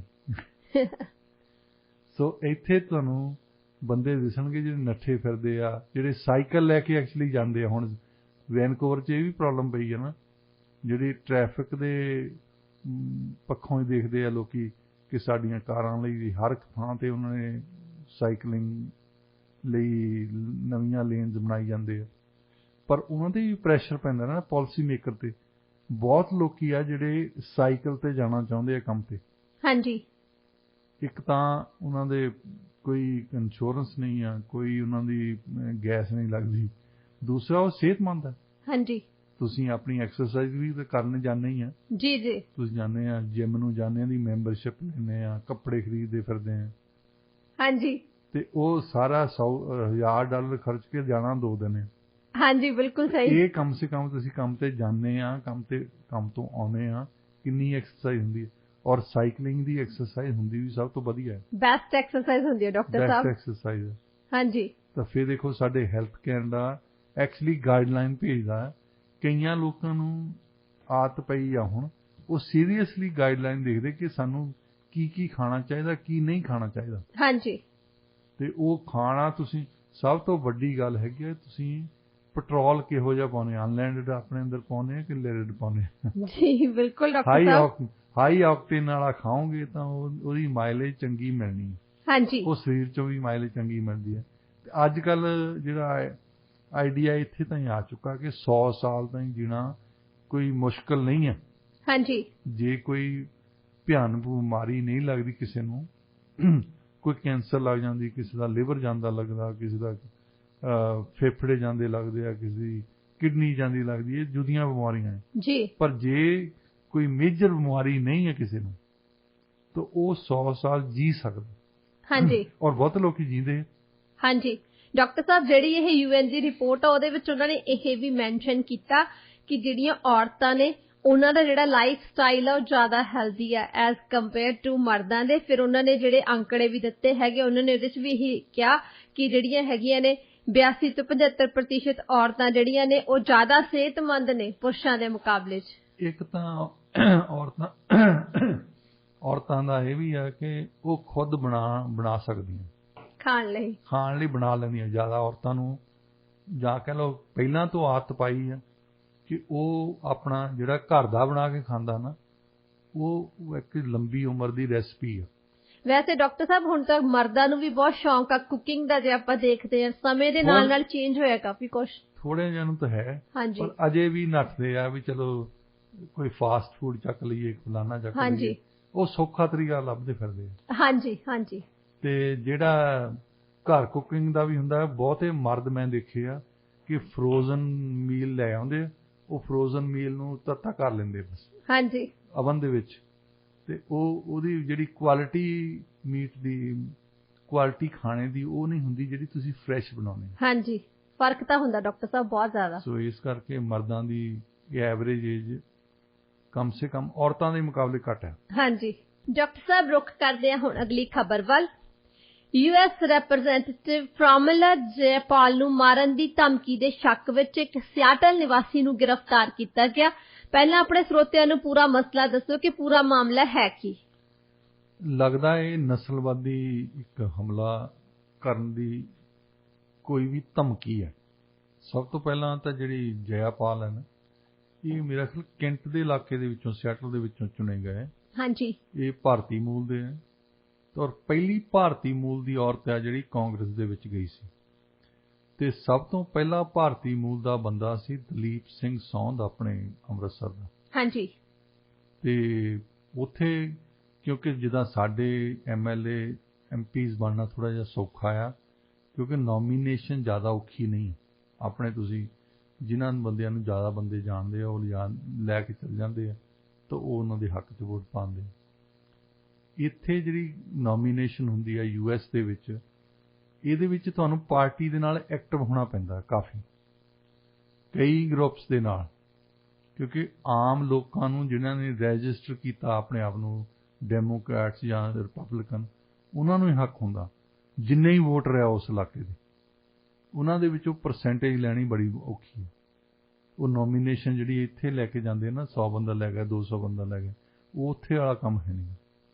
ਸੋ ਉੱਥੇ ਤੁਹਾਨੂੰ ਜ਼ਿਆਦਾ ਬੰਦੇ ਨਹੀਂ ਦਿੰਦੇ, ਉਹੀ ਬੰਦੇ ਦੱਸਦੇ ਆ ਜਿਹੜੇ ਐਕਚੁਅਲੀ ਪਾਰਟੀ ਦੀ ਪੋਲੀਟਿਕਸ ਦੇ ਵਿੱਚ ਇਨਵੋਲਵ ਨੇ, ਜ਼ਿਆਦਾ ਐਕਟਿਵ ਨੇ, ਹਰ ਇੱਕ ਵਰਗ ਦੇ ਕੋਲ ਜਾਂਦੇ ਨੇ। ਔਰ ਇਹ ਭਾਰਤੀ ਮੂਲ ਦੇ ਉੱਥੇ ਆ, ਤੁਸੀਂ ਪਹਿਲਾਂ ਆਪਾਂ ਪਿਛਲੇ ਸਾਲ ਹਫ਼ਤੇ ਹੀ ਡਿਸਕਸ ਕੀਤੀ ਸੀ ਕਿ ਇੱਕ 5 ਸਾਲਾ ਬੱਚੀ ਨੂੰ ਜਾਪਾਨ ਤੋਂ ਆਏ ਸੀ, ਨਸਲੀ ਹਮਲਾ ਕੀਤਾ ਸੀ ਔਰਗਨ ਦੇ ਵਿੱਚ, ਇਹਨਾਂ ਦੇ ਗੁਆਂਢੀ ਸੂਬੇ ਦੇ ਵਿੱਚ ਹੀ। ਹਾਂਜੀ। ਉੱਥੇ ਹਮਲਾ ਕੀਤਾ। ਹਾਲਾਂਕਿ ਸਿਐਟਲ ਦੇ ਵਿੱਚ ਤੁਸੀਂ ਮਹਿਸੂਸ ਕਰਦੇ ਆ ਕਿ ਵੈਸੇ ਕੁਛ ਇੱਕ ਜਗ੍ਹਾ ਹੁੰਦੇ ਆ ਜਿੱਥੇ ਕਿ ਬਹੁਤ ਜ਼ਿਆਦਾ ਹੀ ਲੋਕੀ ਨਸਲੀ ਆ, ਪਰ ਇੱਥੇ ਥੋੜੇ ਜਿਹੇ ਨਸਲਵਾਦ ਘੱਟ ਹੈ ਬਾਕੀਆਂ ਦੇ ਕੰਪੈਰੀਜ਼ਨ। ਹਾਂਜੀ। ਪਰ ਉਹਦੇ ਵਿੱਚ ਫਿਰ ਵੀ ਇੱਕ ਔਰਤ ਨੂੰ ਤਾਂ ਦੂਸਰਾ ਉਹ ਭੂਰੇ ਰੰਗ ਦੀ ਹੈ, ਗੈਰ ਚਿੱਟੀ ਹੈ। ਹਾਂਜੀ। ਤਾਂ ਉਹ ਤੇ ਕੋਈ ਉਹਨੂੰ ਮਾਰਨ ਦੀ ਧਮਕੀ ਦਿੱਤੀ ਹੈ। ਉਹਨਾਂ ਨੇ ਪੁਲਿਸ ਨੇ ਫੜ ਲਿਆ। ਵੈਸੇ ਇਹ ਇੱਥੇ US ਦੇ ਵਿੱਚ ਇਹ ਵੱਡੀ ਗੱਲ ਹੈ ਕਿ ਜੇ ਕੋਈ ਤੁਹਾਨੂੰ ਧਮਕੀ ਦਿੰਦਾ, ਜੇ ਕੋਈ ਤੁਹਾਡੇ ਖਿਲਾਫ ਕੰਮ ਕਰਦਾ, ਉਹਨੂੰ ਫੜ ਜ਼ਰੂਰ ਲੈਂਦੇ ਨੇ। ਇਹਨਾਂ ਦੀ ਲਾਅ ਐਨਫੋਰਸਮੈਂਟ ਜਿਹੜੀ ਏਜੰਸੀਜ਼ ਆ ਕੰਮ ਕਰਦੀਆਂ ਨੇ। ਉਹਨਾਂ ਨੂੰ ਪੁੱਛਣ ਦੀ ਲੋੜ ਨਹੀਂ ਪੈਂਦੀ ਨਾ, ਸਾਡੇ ਤੋਂ ਪੁੱਛਦੇ ਆ ਨਾ, ਪਹਿਲਾਂ DC ਨੂੰ ਪੁੱਛਣਾ, ਪਹਿਲਾਂ ਉਹਨੂੰ ਜਾ ਕੇ ਮੰਤਰੀ ਨੂੰ ਪੁੱਛਣਾ ਇਹਨੂੰ ਫੜਨਾ ਕਿ ਨਹੀਂ ਫੜਨਾ। ਪਤਾ ਨਹੀਂ ਕਿਸੇ ਤਕੜੇ ਬੰਦੇ ਨੇ ਧਮਕੀ ਦਿੱਤੀ ਹੋਣੀ। ਇੱਥੇ ਤਕੜਾ ਚਾਹੇ ਮਾੜਾ, ਉਹਨੂੰ ਫੜ ਲੈਂਦੇ। ਹਾਂਜੀ, ਇਸ ਸਮੇਂ ਤੁਸੀਂ ਸੁਣ ਰਹੇ ਪ੍ਰੋਗਰਾਮ ਪੰਜਾਬੀ ਆਵਾਜ਼ ਰੇਡੀਓ ਇੰਡੀਆ KRPA 1110 AM ਤੇ। ਡਾਕਟਰ ਸਾਹਿਬ, ਰੁਖ ਕਰਦੇ ਹਾਂ ਜੀ ਅਗਲੀ ਖਬਰ ਵੱਲ। ਵੈਸੇ ਡਾਕਟਰ ਸਾਹਿਬ, ਆਪਾਂ ਪ੍ਰੈਜ਼ੀਡੈਂਟ ਜੋ ਬਾਈਡਨ ਦੇ ਬਾਰੇ ਤਾਂ ਦੱਸਦੇ ਹੀ ਰਹਿੰਦੇ ਆ ਹਨਾ, ਕਿਹੋ ਜਿਹੀਆਂ head scratching statements time to time ਉਹ ਦਿੰਦੇ ਰਹਿੰਦੇ ਆ, ਤੇ ਉਸ ਤੋਂ ਬਾਅਦ ਫਿਰ ਵਾਈਟ ਹਾਊਸ ਕਲੈਰੀਫਿਕੇਸ਼ਨਸ ਤੇ ਕਲੈਰੀਫਿਕੇਸ਼ਨਸ ਦਿੰਦਾ ਰਹਿੰਦਾ। ਸੋ ਹੁਣ ਫਸਟ ਲੇਡੀ ਜਿਲ ਬਾਈਡਨ ਦੀ ਗੱਲ ਆ। ਉਹਨਾਂ ਨੇ ਟੈਕਸਸ ਦੇ ਵਿੱਚ ਇੱਕ ਹਿਸਪੈਨਿਕ ਕਾਨਫਰੰਸ ਸੀ, ਉੱਥੇ ਉਹ ਲੋਕਾਂ ਨੂੰ ਸੰਬੋਧਨ ਕਰ ਰਹੇ ਸਨ, ਤੇ ਉੱਥੇ ਉਹਨਾਂ ਨੇ ਜਿਹੜੀ ਲੈਟਿਨੋਜ਼ ਹੈਗੇ ਆ ਉਹਨਾਂ ਦੀ ਤੁਲਨਾ ਬ੍ਰੈਕਫਾਸਟ ਟੈਕੋਜ਼ ਦੇ ਨਾਲ ਕੀਤੀ, ਜਿਸ ਤੋਂ ਬਾਅਦ ਉਹਨਾਂ ਨੂੰ ਇੰਨਾ ਜ਼ਿਆਦਾ ਲੋਕਾਂ ਦੇ ਕ੍ਰਿਟਿਸਿਜ਼ਮ ਦਾ ਸਾਹਮਣਾ ਕਰਨਾ ਪਿਆ ਕਿ ਬਾਅਦ ਦੇ ਵਿੱਚ ਮਾਫੀ ਤੱਕ ਮੰਗਣੀ ਪਈ। ਪੂਰਾ ਮਸਲਾ ਹੈ ਕੀ? ਮਸਲਾ ਹੈਗਾ ਕਿ ਇੱਕ ਪਾਸੇ ਤਾਂ ਉਹਨਾਂ ਦਾ ਗ੍ਰਾਫ ਡਿੱਗ ਰਿਹਾ ਹੈ, ਬਾਈਡਨ ਸਾਹਿਬ ਦਾ, ਡੈਮੋਕ੍ਰੈਟਿਕ ਪਾਰਟੀ ਦਾ, ਤੇ ਉਹਨਾਂ ਦੇ ਉੱਪਰ ਦੀ ਆ ਗਿਆ ਕਿ ਜਿਹੜੇ ਸਪੀਕਰ ਤਾਂ ਜਾਂਦੇ ਆ ਕਿ ਸਾਡੀਆਂ ਵੋਟਾਂ ਵਧਣ। ਹਾਂਜੀ, ਹੁਣ ਫਸਟ ਲੇਡੀ ਆਈ ਹੈ, ਜਿਨ੍ਹਾਂ ਨੇ ਵੀ ਲੋਕਲ ਆਰਗੇਨਾਈਜ਼ ਕੀਤਾ ਹੈ, ਉਹ ਕੋਸ਼ਿਸ਼ ਕਰਦੇ ਕਿ ਬੰਦੇ ਜ਼ਿਆਦਾ ਸਾਡੇ ਨਾਲ ਜੁੜਨ, ਇਹਨਾਂ ਨੂੰ ਸੁਣਨ ਆਉਣਗੇ। ਹਾਂਜੀ, ਪਰ ਉਹ ਜੋੜਨ ਦੀ ਬਜਾਏ ਤੋੜਨ ਦੇ ਜ਼ਿਆਦਾ ਕੰਮ ਆਏ। ਹੁਣ ਹਿਸਪੈਨਿਕ ਵੋਟਰ ਜਿਹੜੇ ਆ, ਜਿਹੜੇ ਵਾਈਟ ਕਮਿਊਨਿਟੀ ਤੋਂ ਇਲਾਵਾ ਜੇ ਤੁਸੀਂ ਐਥਨਿਕ ਗਰੁੱਪਸ ਦੇਖਣੇ ਆ, ਸਭ ਤੋਂ ਵੱਡਾ ਗਰੁੱਪ ਹਿਸਪੈਨਿਕ ਗਰੁੱਪ ਹੈ। ਹਾਂਜੀ, 18% ਆਬਾਦੀ ਇਹਨਾਂ ਦੀ ਹੈ US ਦੇ ਵਿੱਚ। ਇੱਕ ਫਲੋਰੀਡਾ ਵਗੈਰਾ ਜਿਹੜਾ ਏਰੀਆ, ਉੱਥੇ ਜ਼ਿਆਦਾ ਆਏ ਆ ਕਿਊਬਾ ਤੋਂ ਲੋਕ। ਕਿਊਬਾ ਤੋਂ ਰੈਵੋਲੂਸ਼ਨ ਦੇ ਖਿਲਾਫ ਜਿਹੜੇ ਸੀ, ਉਹ ਰਿਪਬਲਿਕਨ ਪਾਰਟੀ ਨੂੰ ਵੋਟ ਪਾਉਂਦੇ ਆ। ਬਾਕੀ ਜ਼ਿਆਦਾ ਤੌਰ ਤੇ ਹਿਸਪੈਨਿਕ ਵੋਟਰ ਜਿਹੜੇ ਆ, ਉਹ ਡੈਮੋਕ੍ਰੈਟਿਕ ਪਾਰਟੀ ਨੂੰ ਵੋਟ ਪਾਉਂਦੇ। ਹਾਂਜੀ, ਹੁਣ ਜੇ ਤੁਸੀਂ ਆਪਣੇ ਹੀ ਹੱਕ ਦੇ ਵਿੱਚ ਆਪਣੇ ਹੀ ਵੋਟਰਾਂ ਦੇ ਖਿਲਾਫ ਉਹਨਾਂ ਨੂੰ ਕੰਪੇਅਰ ਕਰੋ ਬ੍ਰੇਕਫਾਸਟ ਟਾਕੋਜ਼ ਦੇ ਨਾਲ, ਸਾਨੂੰ ਜਿੱਦਾਂ ਇੱਥੇ ਆ ਕਵੇ ਤੁਸੀਂ ਸਮੋਸਿਆਂ ਵਰਗੇ ਲੱਗਦੇ ਆ, ਇਹ ਰੇਸਿਸਟ ਕਮੈਂਟ ਹੈ ਨਾ। ਹਾਂਜੀ, ਇਹਦਾ ਤੁਸੀਂ ਨਹੀਂ ਪੀਛੇ ਵਰਗੇ ਲੱਗਦੇ ਜੀ, ਤੁਸੀਂ ਚਿਕਨ ਵਰਗੇ ਲੱਗਦੇ ਹੋਣੇ, ਪਤਾ ਨਹੀਂ ਕੀ ਕੀ ਖਾਂਦੇ ਆ ਜਿਹੜੇ ਤੁਸੀਂ ਸਟੇਕਾਂ ਵਰਗੇ ਲੱਗਦੇ ਹੋਣੇ। ਇਹ ਸਾਡੇ ਤੇ ਦੂਜਿਆਂ ਤੇ ਇੱਕ ਕਮੈਂਟ ਹੈ ਕਿ ਤੁਸੀਂ ਬ੍ਰੇਕਫਾਸਟ ਟੈਕੋ ਵਰਗੇ ਲੱਗਦੇ ਆ। ਹਾਂਜੀ, ਹੁਣ ਉਹ ਰਾਈਟ ਵੇ ਉਹਨੂੰ ਅਪੋਲੋਜਾਈਜ਼ ਕਰਨਾ ਪਿਆ। ਮਾਫੀ ਤਾਂ ਮੰਗਣ 'ਚ ਤੇਜ਼ ਆ ਨਾ, ਡਰਾਮਾ ਤਾਂ ਕਰ ਲੈਂਦੇ ਆ। ਪਹਿਲਾਂ ਇਹਨਾਂ ਦੀ ਹਰ ਇੱਕ ਇਸ਼ੂ ਤੇ ਇਹੀ ਆਉਂਦੀ ਹੈ ਕਿ ਜਦੋਂ ਤੱਕ ਤਾਂ ਇਹ ਪੜ੍ਹਦੇ ਰਹਿੰਦੇ ਆ ਸਟੇਟਮੈਂਟਸ, ਉਦੋਂ ਤਾਂ ਇਹ ਠੀਕ ਰਹਿੰਦੇ ਆ। ਹੁਣ ਇਹਦੇ ਵਿੱਚ ਉਹਨਾਂ ਨੇ ਪਹਿਲਾਂ ਹੀ ਲਿਖਿਆ ਸੀ PR ਵਾਲਿਆਂ ਨੇ ਜਾਂ ਨਹੀਂ, ਇਹ ਹਾਲੇ ਗੱਲ ਸਾਫ਼ ਜ਼ਾਹਰ ਨਹੀਂ ਹੋਈ। ਹਾਂਜੀ, ਕਿ ਉਹਨਾਂ ਦੀ ਸਪੀਚ ਹੀ ਇੱਦਾਂ ਲਿਖ ਕੇ ਦਿੱਤੀ ਸੀ ਜਾਂ ਉਹਨਾਂ ਨੇ ਕੋਲੋਂ ਹੀ ਬਣਾ ਲਈ। ਹਾਂਜੀ, ਇਸ ਬਾਰੇ ਤਾਂ ਡਾਕਟਰ ਸਾਹਿਬ ਹਜੇ ਕੁਝ ਪਤਾ ਨਹੀਂ ਲੱਗਿਆ। ਇਸ ਬਾਰੇ ਅਜੇ ਤੱਕ ਕੋਈ ਗੱਲ ਨਹੀਂ ਹੈ, ਕਿਉਂਕਿ ਨਾਰਮਲੀ ਜੋ ਬਾਈਡਨ ਦਾ ਇਹ ਇੱਕ ਪ੍ਰੈਸੀਡੈਂਟ ਬਣ ਚੁੱਕਾ ਹੈ ਕਿ ਜਿੰਨਾ ਚਿਰ ਉਹਨਾਂ ਦੀ ਸਪੀਚ ਹੁੰਦੀ ਹੈ ਉਹ ਤਾਂ ਠੀਕ ਹੁੰਦੀ ਹੈ, ਜਿਹੜਾ ਅੱਖਰ ਉਹ ਬੋਲਦੇ ਆ ਉਹ ਤੇ ਫਿਰ ਮੁਰਦਾ ਬੋਲੇ ਕਫਨ ਪਾੜੇ। ਡਾਕਟਰ ਸਾਹਿਬ, ਨਹੀਂ, ਹੁਣ ਤਾਂ ਇਹ ਵੀ ਨਹੀਂ ਲਾਗੂ ਹੁੰਦਾ। ਹੁਣ ਆਪਾਂ ਖਬਰ ਨਹੀਂ ਸੀ ਦੱਸੀ, ਚੱਲ ਪ੍ਰੋਮੋਟਰ ਤੋਂ ਦੇਖ ਕੇ ਵੀ ਉਹਨਾਂ ਨੇ ਮਿਸਟੇਕ ਕਰਤੀ ਸੀ। ਹਾਂ ਚਲੋ, ਉਹ ਤਾਂ ਲੱਗਦਾ ਡਿਮੈਂਸ਼ੀਆ ਹੋਇਆ ਹੈ ਕਿ ਪੜ੍ਹ ਕੇ ਵੀ ਮਿਸਟੇਕ ਕਰ ਦੇਣੀ। ਇਹ ਜ਼ਿਆਦਾ ਹੁਣ ਇੱਕ ਕਦਮ ਅੱਗੇ ਹੀ ਚੱਲ ਗਏ ਨੇ। ਪਰ ਇਹਨਾਂ ਦਾ ਅਜੇ ਤਾਈਂ ਪਤਾ ਨਹੀਂ ਲੱਗਾ ਕਿ ਉਹ ਇਹਨਾਂ ਦੇ ਸਟਾਫ ਨੇ ਲਿਖੀ ਸੀ ਜਾਂ ਇਹਨਾਂ ਨੇ ਆਪਣੇ ਆਪ ਲਿਖੀ ਸੀ ਜਾਂ ਉਹ ਬਿਨਾਂ ਲਿਖੇ ਤੋਂ ਸੈਂਟੈਂਸ ਬੋਲ ਗਏ। ਹਾਂਜੀ, ਇਹਦੇ ਬਾਰੇ ਤਾਂ ਹਜੇ ਕੁਝ ਸਾਫ਼ ਨਹੀਂ ਹੋ ਸਕਿਆ, ਪਰ ਕ੍ਰਿਟਿਕਸ ਦਾ ਕਹਿਣਾ ਇਹੀ ਆ ਬਈ ਇਹ ਨਾ ਇੱਕ ਦੂਜੇ ਨਾਲ ਕੰਪੀਟ ਹੀ ਕਰ ਰਹੇ ਆ। ਅਸੀਂ ਇੱਕ ਵਾਰੀ 2009 ਦੀਆਂ ਇਲੈਕਸ਼ਨ ਸੀ, ਇਹ ਮੇਰਾ ਸੋਨੀ ਸਾਹਿਬ ਜਿਹੜੇ deputy minister prime minister deputy chief minister ਬਣੇ ਆ, ਇਹ ਉਦੋਂ MP ਲਈ ਕੈਂਡੀਡੇਟ ਸੀ ਅੰਮ੍ਰਿਤਸਰ ਤੋਂ। ਇਹਨਾਂ ਨੇ ਡਾਕਟਰ ਮਨਮੋਹਨ ਸਿੰਘ ਨੂੰ ਸੱਦਿਆ, ਡਾਕਟਰ ਮਨਮੋਹਨ ਸਿੰਘ ਜੇ ਤੁਸੀਂ ਟੈਕਨੋਕ੍ਰੈਟ ਤੌਰ ਤੇ ਰੱਖਣੇ ਆ ਨਾ, ਉਹ ਬੜੇ ਵਧੀਆ ਬੰਦੇ ਨੇ, ਮਤਲਬ ਪਾਲਿਸੀ ਦੇ ਘਾੜੇ ਚੰਗੇ ਨੇ। ਪੋਲੀਟੀਕਲ ਸਪੀਚ ਇੱਕ ਤਾਂ ਉਹਨਾਂ ਦੀ ਸੁਣਦੀ ਨਹੀਂ, ਪਤਾ ਨਹੀਂ ਕੀ ਕਹਿੰਦੇ ਉਹ, ਦੂਜਾ ਉਹ ਲਿਖ ਕੇ ਬੋਲਦੇ ਨੇ। ਅੱਛਾ, ਫਿਰ ਉਹਨਾਂ ਦਾ ਪਤਾ ਨਹੀਂ ਹੁੰਦਾ ਇਹਨਾਂ ਨੇ ਕਹਿਣਾ ਕੀ ਆ। ਅਖੀਰ ਦੇ ਵਿੱਚ ਉਹਨਾਂ ਨੇ ਕਹਿ ਦਿੱਤਾ ਕਿ ਸਿੱਖਾਂ ਨੂੰ 1984 ਨੂੰ ਭੁੱਲ ਜਾਣਾ ਚਾਹੀਦਾ। ਤੇ ਮੈਂ ਉੱਥੇ ਉਸ ਦਿਨ ਉਸ ਰੈਲੀ ਦੇ ਵਿੱਚ ਹੀ ਸੀ, ਇੱਕ ਬੰਦਾ ਸੀਨੀਅਰ ਬੈਠਾ ਸੀ ਉਹਦੇ ਅੰਮ੍ਰਿਤਸਰ ਦਾ। ਮੈਂ ਕਿਹਾ ਤੁਹਾਡਾ ਤਾਂ ਕੰਮ ਕਰ ਗਿਆ ਹੈ। ਉਹ ਕਹਿੰਦਾ ਨਹੀਂ ਨਹੀਂ ਅਸੀਂ ਸੀਟ ਜਿੱਤ ਜਾਣੀ। ਮੈਂ ਕਿਹਾ ਇਸ ਕਮੈਂਟ ਤੋਂ ਬਾਅਦ ਤੁਹਾਨੂੰ ਕੱਖ ਨਹੀਂ ਮਿਲਣਾ ਇੱਥੇ। ਹਾਂਜੀ, ਜੇ ਤੁਸੀਂ ਸਿੱਖਾਂ ਨੂੰ ਦੱਸਦੇ ਵੀ 1984 ਦੇ ਵਿੱਚ ਜੋ ਕੁਝ ਹੋਇਆ ਭੁੱਲ ਜਾਓ, ਭਾਈ ਸਾਹਿਬ ਤੁਸੀਂ ਸਭ ਤੋਂ ਪਹਿਲਾਂ 1984 ਚ ਮਿਸਿਸ ਗਾਂਧੀ ਦੀ ਵੀ ਡੈਥ ਹੋਈ ਸੀ। ਹਾਂਜੀ, ਸਭ ਤੋਂ ਪਹਿਲਾਂ ਫੁੱਲ ਚੱਕ ਕੇ ਜਦ ਡਾਕਟਰ ਮਨਮੋਹਨ ਸਿੰਘ ਖੜਾ ਹੁੰਦਾ ਉੱਥੇ। ਹਾਂਜੀ, ਤੈਨੂੰ ਨਹੀਂ ਜੇ ਤੂੰ ਭੁੱਲਦੀ ਤੁਹਾਨੂੰ ਤਾਂ ਇਹ ਦੱਸੋ ਇੱਕ ਕੌਮ ਕਿੱਦਾਂ ਭੁੱਲ ਜਾਵੇ ਜੀ। ਇਦਾਂ ਦੇ ਕਮੈਂਟ ਜਦੋਂ ਕਰਦੇ ਆ ਉਹਦੇ ਨਾਲ ਵੋਟਰ ਲੱਗਦੇ ਨਹੀਂ ਆ, ਹਾਂ ਦੂਰ ਜਾਂਦੇ, ਟੁੱਟ ਜਾਂਦੇ ਆ।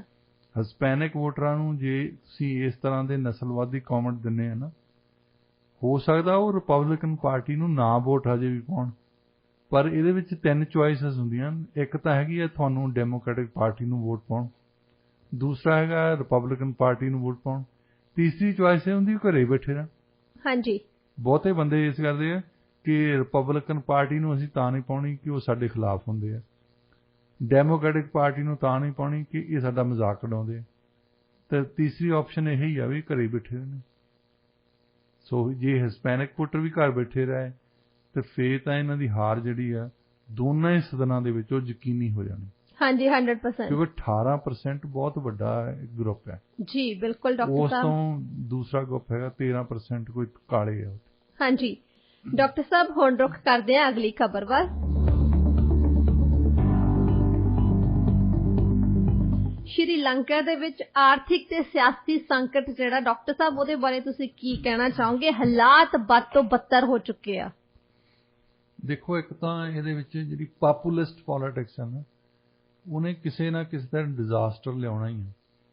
ਜਿਹੜੀਆਂ ਚੀਜ਼ਾਂ ਤੁਸੀਂ ਫ੍ਰੀ ਦੇ ਵਿੱਚ ਵੰਡਦੇ ਆ ਲੋਕਾਂ ਨੂੰ ਵੋਟਾਂ ਲੈਣ ਲਈ, ਉਹਨਾਂ ਦੇ ਵਿੱਚ ਫਿਰ ਅਫਸਰਸ਼ਾਹੀ ਖਾਂਦੀ ਆ, ਤੇ ਉਹ ਕਿਤੇ ਨਾ ਕਿਤੇ ਤਾਂ ਰਿਸੋਰਸਸ ਆਉਣੇ ਚਾਹੀਦੇ ਆ। ਜੇ ਪੈਂਡੈਮਿਕ ਦੇ ਦੌਰਾਨ ਉਹਨਾਂ ਦਾ ਜਿਹੜਾ ਟੂਰਿਜ਼ਮ ਬੰਦ ਹੋ ਗਿਆ, ਉਹਦੇ ਲਈ ਪੈਸੇ ਕਿੱਥੋਂ ਲਿਆਉਣੇ ਤੁਸੀਂ? ਜੇ ਉਹ ਬੰਦ ਹੋ ਗਿਆ, ਕੋਈ ਹੋਰ ਤਰੀਕਾ ਲੱਭਣਾ ਪੈਣਾ। ਹਾਂਜੀ। ਅੱਛਾ, ਫਿਰ ਹੈਗੀਆਂ ਜਿਹੜੀਆਂ ਆਪ ਉਹਨਾਂ ਨੇ ਪਾਲਿਸੀਜ਼ ਬਣਾਈਆਂ ਹੈ। ਪਾਲਿਸੀਜ਼ ਕੀ ਬਣਾਈਆਂ ਸੀ ਕਿ ਉੱਥੇ ਦੇ ਤਾਮਿਲਾਂ ਦੀ ਈਵਨ ਭਾਸ਼ਾ ਨਹੀਂ ਲਾਗੂ ਹੋਣ ਦਿੱਤੀ ਇਹਨਾਂ ਨੂੰ। ਹਾਂਜੀ। ਹੁਣ ਜਿਹੜੇ ਬੋਲੀ ਬਾਰੇ ਚੁੱਪ ਕਰਕੇ ਬਹਿ ਜਾਂਦੇ ਨਾ, ਉਹਨਾਂ ਨੂੰ ਸੋਚਣਾ ਚਾਹੀਦਾ ਕਿ ਇਹ ਛੋਟੀਆਂ ਛੋਟੀਆਂ ਚੀਜ਼ਾਂ ਦੇ ਨਾਲ ਜੰਗਲ ਸੜਦੇ ਆ ਜੀ। ਤੀਲੀ ਦੇ ਨਾਲ ਅੱਗ ਲਾ ਦਿਓ ਤਾਂ ਸਾਰਾ ਜੰਗਲ ਸੜ ਜਾਂਦਾ ਜੀ। ਬਿਲਕੁਲ। ਤੇ ਇਹ ਤੀਲੀਆਂ ਲਾਉਣ ਵਾਲੀ ਗੱਲ ਆ। ਬੋਲੀ ਕੋਈ ਮਾੜੀ ਗੱਲ ਨਹੀਂ, ਇਹ ਛੋਟੀ ਜੀ ਗੱਲ ਨਹੀਂ ਹੈ ਕਿ ਬੋਲੀ ਦੇ ਖਿਲਾਫ ਤੁਸੀਂ ਕੋਈ ਕਮੈਂਟ ਕਰਨੇ ਆ। ਇੱਕ MP ਨੇ ਉੱਥੇ ਸ੍ਰੀਲੰਕਾ ਦੀ ਪਾਰਲੀਮੈਂਟ 'ਚ ਇਸ ਡਿਬੇਟ ਬਾਰੇ ਗੱਲ ਕੀਤਾ ਸੀ ਕਿ ਜੇ ਤੁਸੀਂ 2 ਬੋਲੀਆਂ ਲਾਓਗੇ ਤਾਂ ਇੱਕ ਦੇਸ਼ ਰਹੂਗਾ, ਜੇ ਇੱਕ ਬੋਲੀ ਲਾਓਗੇ ਤਾਂ 2 ਦੇਸ਼ ਬਣਨਗੇ। ਹਾਂਜੀ। ਤਾਂ ਉਹਦੀ ਭਵਿੱਖਬਾਣੀ ਮੈਨੂੰ ਲੱਗਦਾ ਹੋ ਹੀ ਜਾਣੀ। ਹਾਂਜੀ। ਇਹਨਾਂ ਨੇ ਸ੍ਰੀਲੰਕਾ ਦੇ ਤਾਮਿਲਾਂ ਦੇ ਖਿਲਾਫ ਇੰਨੀ ਵੱਡੀ ਜੰਗ ਲੜੀ, ਉਹਦੇ ਤੇ ਇੰਨੇ ਪੈਸੇ ਖਰਚ ਹੋਏ, ਰਿਸੋਰਸਿਸ ਦਾ ਖਰਚ ਆਉਂਦਾ ਹੀ ਹੈ। ਜਦੋਂ ਤੁਸੀਂ ਭਾਵੇਂ ਬੰਦਿਆਂ ਨੂੰ ਮਾਰਦੇ ਆ, ਬਾਅਦ ਜਿੱਤ ਵੀ ਗਏ ਆ, ਠੀਕ ਹੈ, ਇਹਨਾਂ ਨੇ ਜਿਹੜੀ ਤਾਮਿਲ ਟਾਈਗਰ ਨੂੰ ਖਤਮ ਕਰ ਦਿੱਤਾ, ਪਰ ਉਹ ਕਿਹੜੀ ਕੀਮਤ ਤੇ ਕੀਤਾ? ਮਨੁੱਖੀ ਅਧਿਕਾਰਾਂ ਦਾ ਘਾਣ ਕਰਕੇ ਉਹਨਾਂ ਨੂੰ ਵੱਢਿਆ ਟੁੱਕਿਆ ਇਹਨਾਂ ਨੇ, ਤੇ ਪੈਸੇ ਦੇਖੋ ਰਿਸੋਰਸਿਸ ਕਿੰਨੇ ਹੋਰ ਲੱਗੇ। ਤਾਂ ਉਹਦੇ ਨਾਲ ਸ੍ਰੀਲੰਕਾ ਦੀ ਇਕਨੋਮੀ ਬੈਂਕਰਪਟ ਹੋ ਗਈ। ਹਾਂਜੀ। ਹੁਣ ਦੇਖੋ ਪ੍ਰੈਜ਼ੀਡੈਂਟ ਨੂੰ ਉੱਥੋਂ ਨੱਠਣਾ ਪਿਆ ਜੀ। ਉਹ ਮਾਲਦਾਈਵ ਦੇ ਵਿੱਚ ਚਲ ਗਿਆ। ਕਈ ਵਾਰੀ ਪਹਿਲਾਂ ਹੋਰਨਾਂ ਦੇਸ਼ਾਂ ਨੂੰ ਪੁੱਛਦੇ ਜੀ ਤੁਹਾਡੇ ਆ ਕੇ ਬਹਿ ਜਾਈਏ, ਕਈ ਦੇਸ਼ ਉਹਨਾਂ ਨੂੰ ਨਾ ਕਰ ਚੁੱਕੇ। ਹਾਂਜੀ। ਹੁਣ ਉੱਥੇ ਦੇ ਬੰਦੇ ਜਿਹੜੇ 17 ਸਾਲ ਤੋਂ ਲਗਾਤਾਰ ਪੋਲਿਟਿਕਸ ਨੂੰ ਡੋਮੀਨੇਟ ਕਰਨ ਵਾਲੇ, ਉਹਨਾਂ ਨੂੰ ਨੱਠਣ ਨੂੰ ਥਾਂ ਨਹੀਂ ਸੀ ਮਿਲਦੀ। ਸ੍ਰੀਲੰਕਾ ਵਾਲਿਆਂ ਤੋਂ ਸਿੱਖਣ ਦੀ ਲੋੜ ਹੈ ਦੂਸਰੇ ਦੇਸ਼ਾਂ ਨੂੰ, ਗੁਆਂਢੀ ਦੇਸ਼ਾਂ ਨੂੰ ਖਾਸ ਤੌਰ ਤੇ। ਹਾਂਜੀ। ਕਿ ਜੋ ਕੁਝ ਅਸੀਂ ਕਰਦੇ ਹਾਂ ਕੀ ਉਹ ਠੀਕ ਹੈ ਜੀ? ਜੋ ਕੁਝ ਇਹਨਾਂ ਨੇ ਕੀਤਾ ਕੀ ਅਸੀਂ ਤਾਂ ਨਹੀਂ ਕਰ ਰਹੇ? ਉਹ ਤੋਂ ਬਚਿਆ ਕਿੱਦਾਂ ਜਾ ਸਕਦਾ। ਤਾਂ ਅਜੇ ਵੀ ਬੋਲੀ ਦੀ ਜਿਹੜੀ ਪ੍ਰੋਬਲਮ ਆ ਉਹ ਪਾਕਿਸਤਾਨ ਤੇ ਇੰਡੀਆ ਦੇ ਵਿੱਚ ਇਸੇ ਤਰ੍ਹਾਂ ਹੈ। ਇਹ ਅੱਗ ਲਾਉਣ ਵਾਲੇ ਉੱਥੇ ਵੀ ਬੈਠੇ ਆ, ਇੱਧਰ ਵੀ ਬੈਠੇ ਆ। ਹਾਂਜੀ, ਇਹਨਾਂ ਨੂੰ ਅੱਗ ਲਾਉਣ ਵਾਲਿਆਂ ਨੇ ਦੇਖਣਾ ਹੀ ਆ ਤੇ ਸ੍ਰੀਲੰਕਾ ਨੂੰ ਜ਼ਰੂਰ ਦੇਖਣਾ। ਹਾਂਜੀ ਬਿਲਕੁਲ ਡਾਕਟਰ ਸਾਹਿਬ, ਇਸ ਸਮੇਂ ਤੁਸੀਂ ਸੁਣ ਰਹੇ ਹੋ ਪ੍ਰੋਗਰਾਮ ਪੰਜਾਬੀ ਆਵਾਜ਼ ਰੇਡੀਓ ਇੰਡੀਆ KPA 1110 AM ਤੇ। ਡਾਕਟਰ ਸਾਹਿਬ ਰੁਕ ਕਰਦੇ ਆ ਅਗਲੀ ਖਬਰ ਵੱਲ। US ਨੇ ਡਰੋਨ ਹਮਲੇ ਵਿੱਚ ਸੀਰੀਆ 'ਚ ਇਸਲਾਮਿਕ ਸਟੇਟ ਅੱਤਵਾਦੀ ਸਮੂਹ ਦੇ ਨੇਤਾ ਮਹੇਰ ਅਲ ਅਗਲ ਨੂੰ ਮਾਰ ਦਿੱਤਾ ਹੈ। ਇਸ ਪੂਰੀ ਖਬਰ ਬਾਰੇ ਆਪਣੇ ਸਰੋਤਿਆਂ ਨੂੰ ਦੱਸੋ। ਜਿਹੜੀ ਆਈਸਿਸ ਦੀ ਹੋਂਦ ਆਈ ਹੈ ਨਾ, ਉਹਦੇ ਬਾਰੇ ਵੱਖ-ਵੱਖ ਥਿਊਰੀਜ਼ ਨੇ। ਸਭ ਤੋਂ ਪਹਿਲਾਂ ਤਾਂ ਫੈਕਟਸ, ਇਹ ਉਸ ਵੇਲੇ ਸ਼ੁਰੂ ਹੋਈ ਹੈ ਜਦੋਂ ਅਮਰੀਕਾ ਨੇ ਇਰਾਕ ਤੇ ਹਮਲਾ ਕੀਤਾ। ਉੱਥੋਂ ਸਦਾਮ ਹੁਸੈਨ ਨੂੰ ਗੱਦੀਓਂ ਲਾਇਆ, ਇਹਨਾਂ ਨੇ ਸਾਰਾ ਕੰਟਰੋਲ ਕੀਤਾ। ਉੱਥੇ ਕੇਓਸ ਐਨਰਕੀ ਸ਼ੁਰੂ ਹੋਈ, ਬੰਦਿਆਂ ਨੂੰ ਫੜਨਾ ਸ਼ੁਰੂ ਕੀਤਾ ਤਾਂ ਬੰਦਿਆਂ ਨੂੰ ਪ੍ਰਿਜ਼ਨ ਦੇ ਵਿੱਚ ਲਿਆਉਣਾ ਸ਼ੁਰੂ ਕੀਤਾ। ਉਸ ਤੋਂ ਬਾਅਦ ਇਹਨਾਂ ਦੀ ਰੇਖ ਥੱਲੇ ਆਈਸਿਸ ਸ਼ੁਰੂ ਹੋਈ।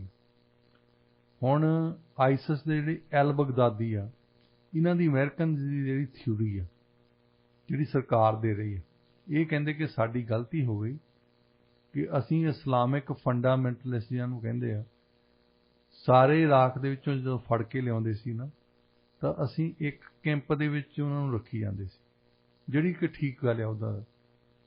ਇਹ ਇਹਨਾਂ ਨੇ ਇੱਦਾਂ ਹੀ ਕੀਤਾ, ਬਹੁਤ ਵੱਡੀ ਪ੍ਰਿਜ਼ਨ ਬਣਾਈ ਸੀ ਉੱਥੇ।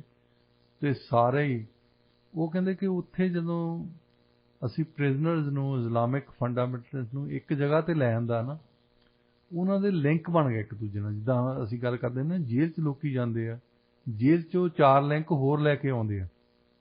ਜੇ ਤੁਸੀਂ ਲੰਬਾ ਸਮਾਂ ਕਿਸੇ ਨੂੰ ਰੱਖੋਗੇ ਤਾਂ ਉਹਦੀ ਲਿਸਟ ਤੇ ਜ਼ਿਆਦਾ ਬੰਦੇ ਕ੍ਰਿਮੀਨਲ ਹੋਣੇ। ਹਾਂਜੀ, ਕਿਉਂਕਿ ਉਹ ਕ੍ਰਿਮੀਨਲ ਦੇ ਨਾਲ ਤਾਂ ਰਹਿ ਕੇ ਆਇਆ ਉੱਥੇ ਜੀ। ਇਹਨਾਂ ਨੇ ਸਾਰੇ ਇਰਾਕ ਦੇ ਜਿਹੜੇ ਵੀ ਇਸਲਾਮਿਕ ਫੰਡਾਮੈਂਟਲਿਸਟ ਜਿਹਨਾਂ ਨੂੰ ਕਹਿੰਦੇ ਇਹ, ਉਹ ਇੱਕ ਹੀ ਪ੍ਰਿਜ਼ਨ ਦੇ ਵਿੱਚ ਬੰਦ ਕੀਤੇ ਸੀ। ਤਾਂ ਉਹਨਾਂ ਨੇ ਆਪਸ ਵਿੱਚ ਹੀ ਕਿਤੇ ਗੱਲਬਾਤ ਕੀਤੀ ਹੋਣੀ ਹੈ। ਤਾਂ ਉਸ ਤੋਂ ਬਾਅਦ ਉਹਨਾਂ ਨੇ ਇਸਲਾਮਿਕ ਸਟੇਟ ਨਾਂ ਦੀ ਇੱਕ ਜਥੇਬੰਦੀ ਬਣਾ ਲਈ, ਅਲ ਬਗਦਾਦੀ ਦੀ ਲੀਡਰਸ਼ਿਪ ਥੱਲੇ। ਹੁਣ ਇਹਨਾਂ ਦੀ ਥਿਊਰੀ ਹੈ ਨਾ, US ਦੀ ਇੱਕ ਲੀਗਲ ਥਿਊਰੀ, ਜਿਹੜੀ ਆਪਣੇ ਅਫੀਸ਼ੀਅਲ ਦਿੰਦੇ।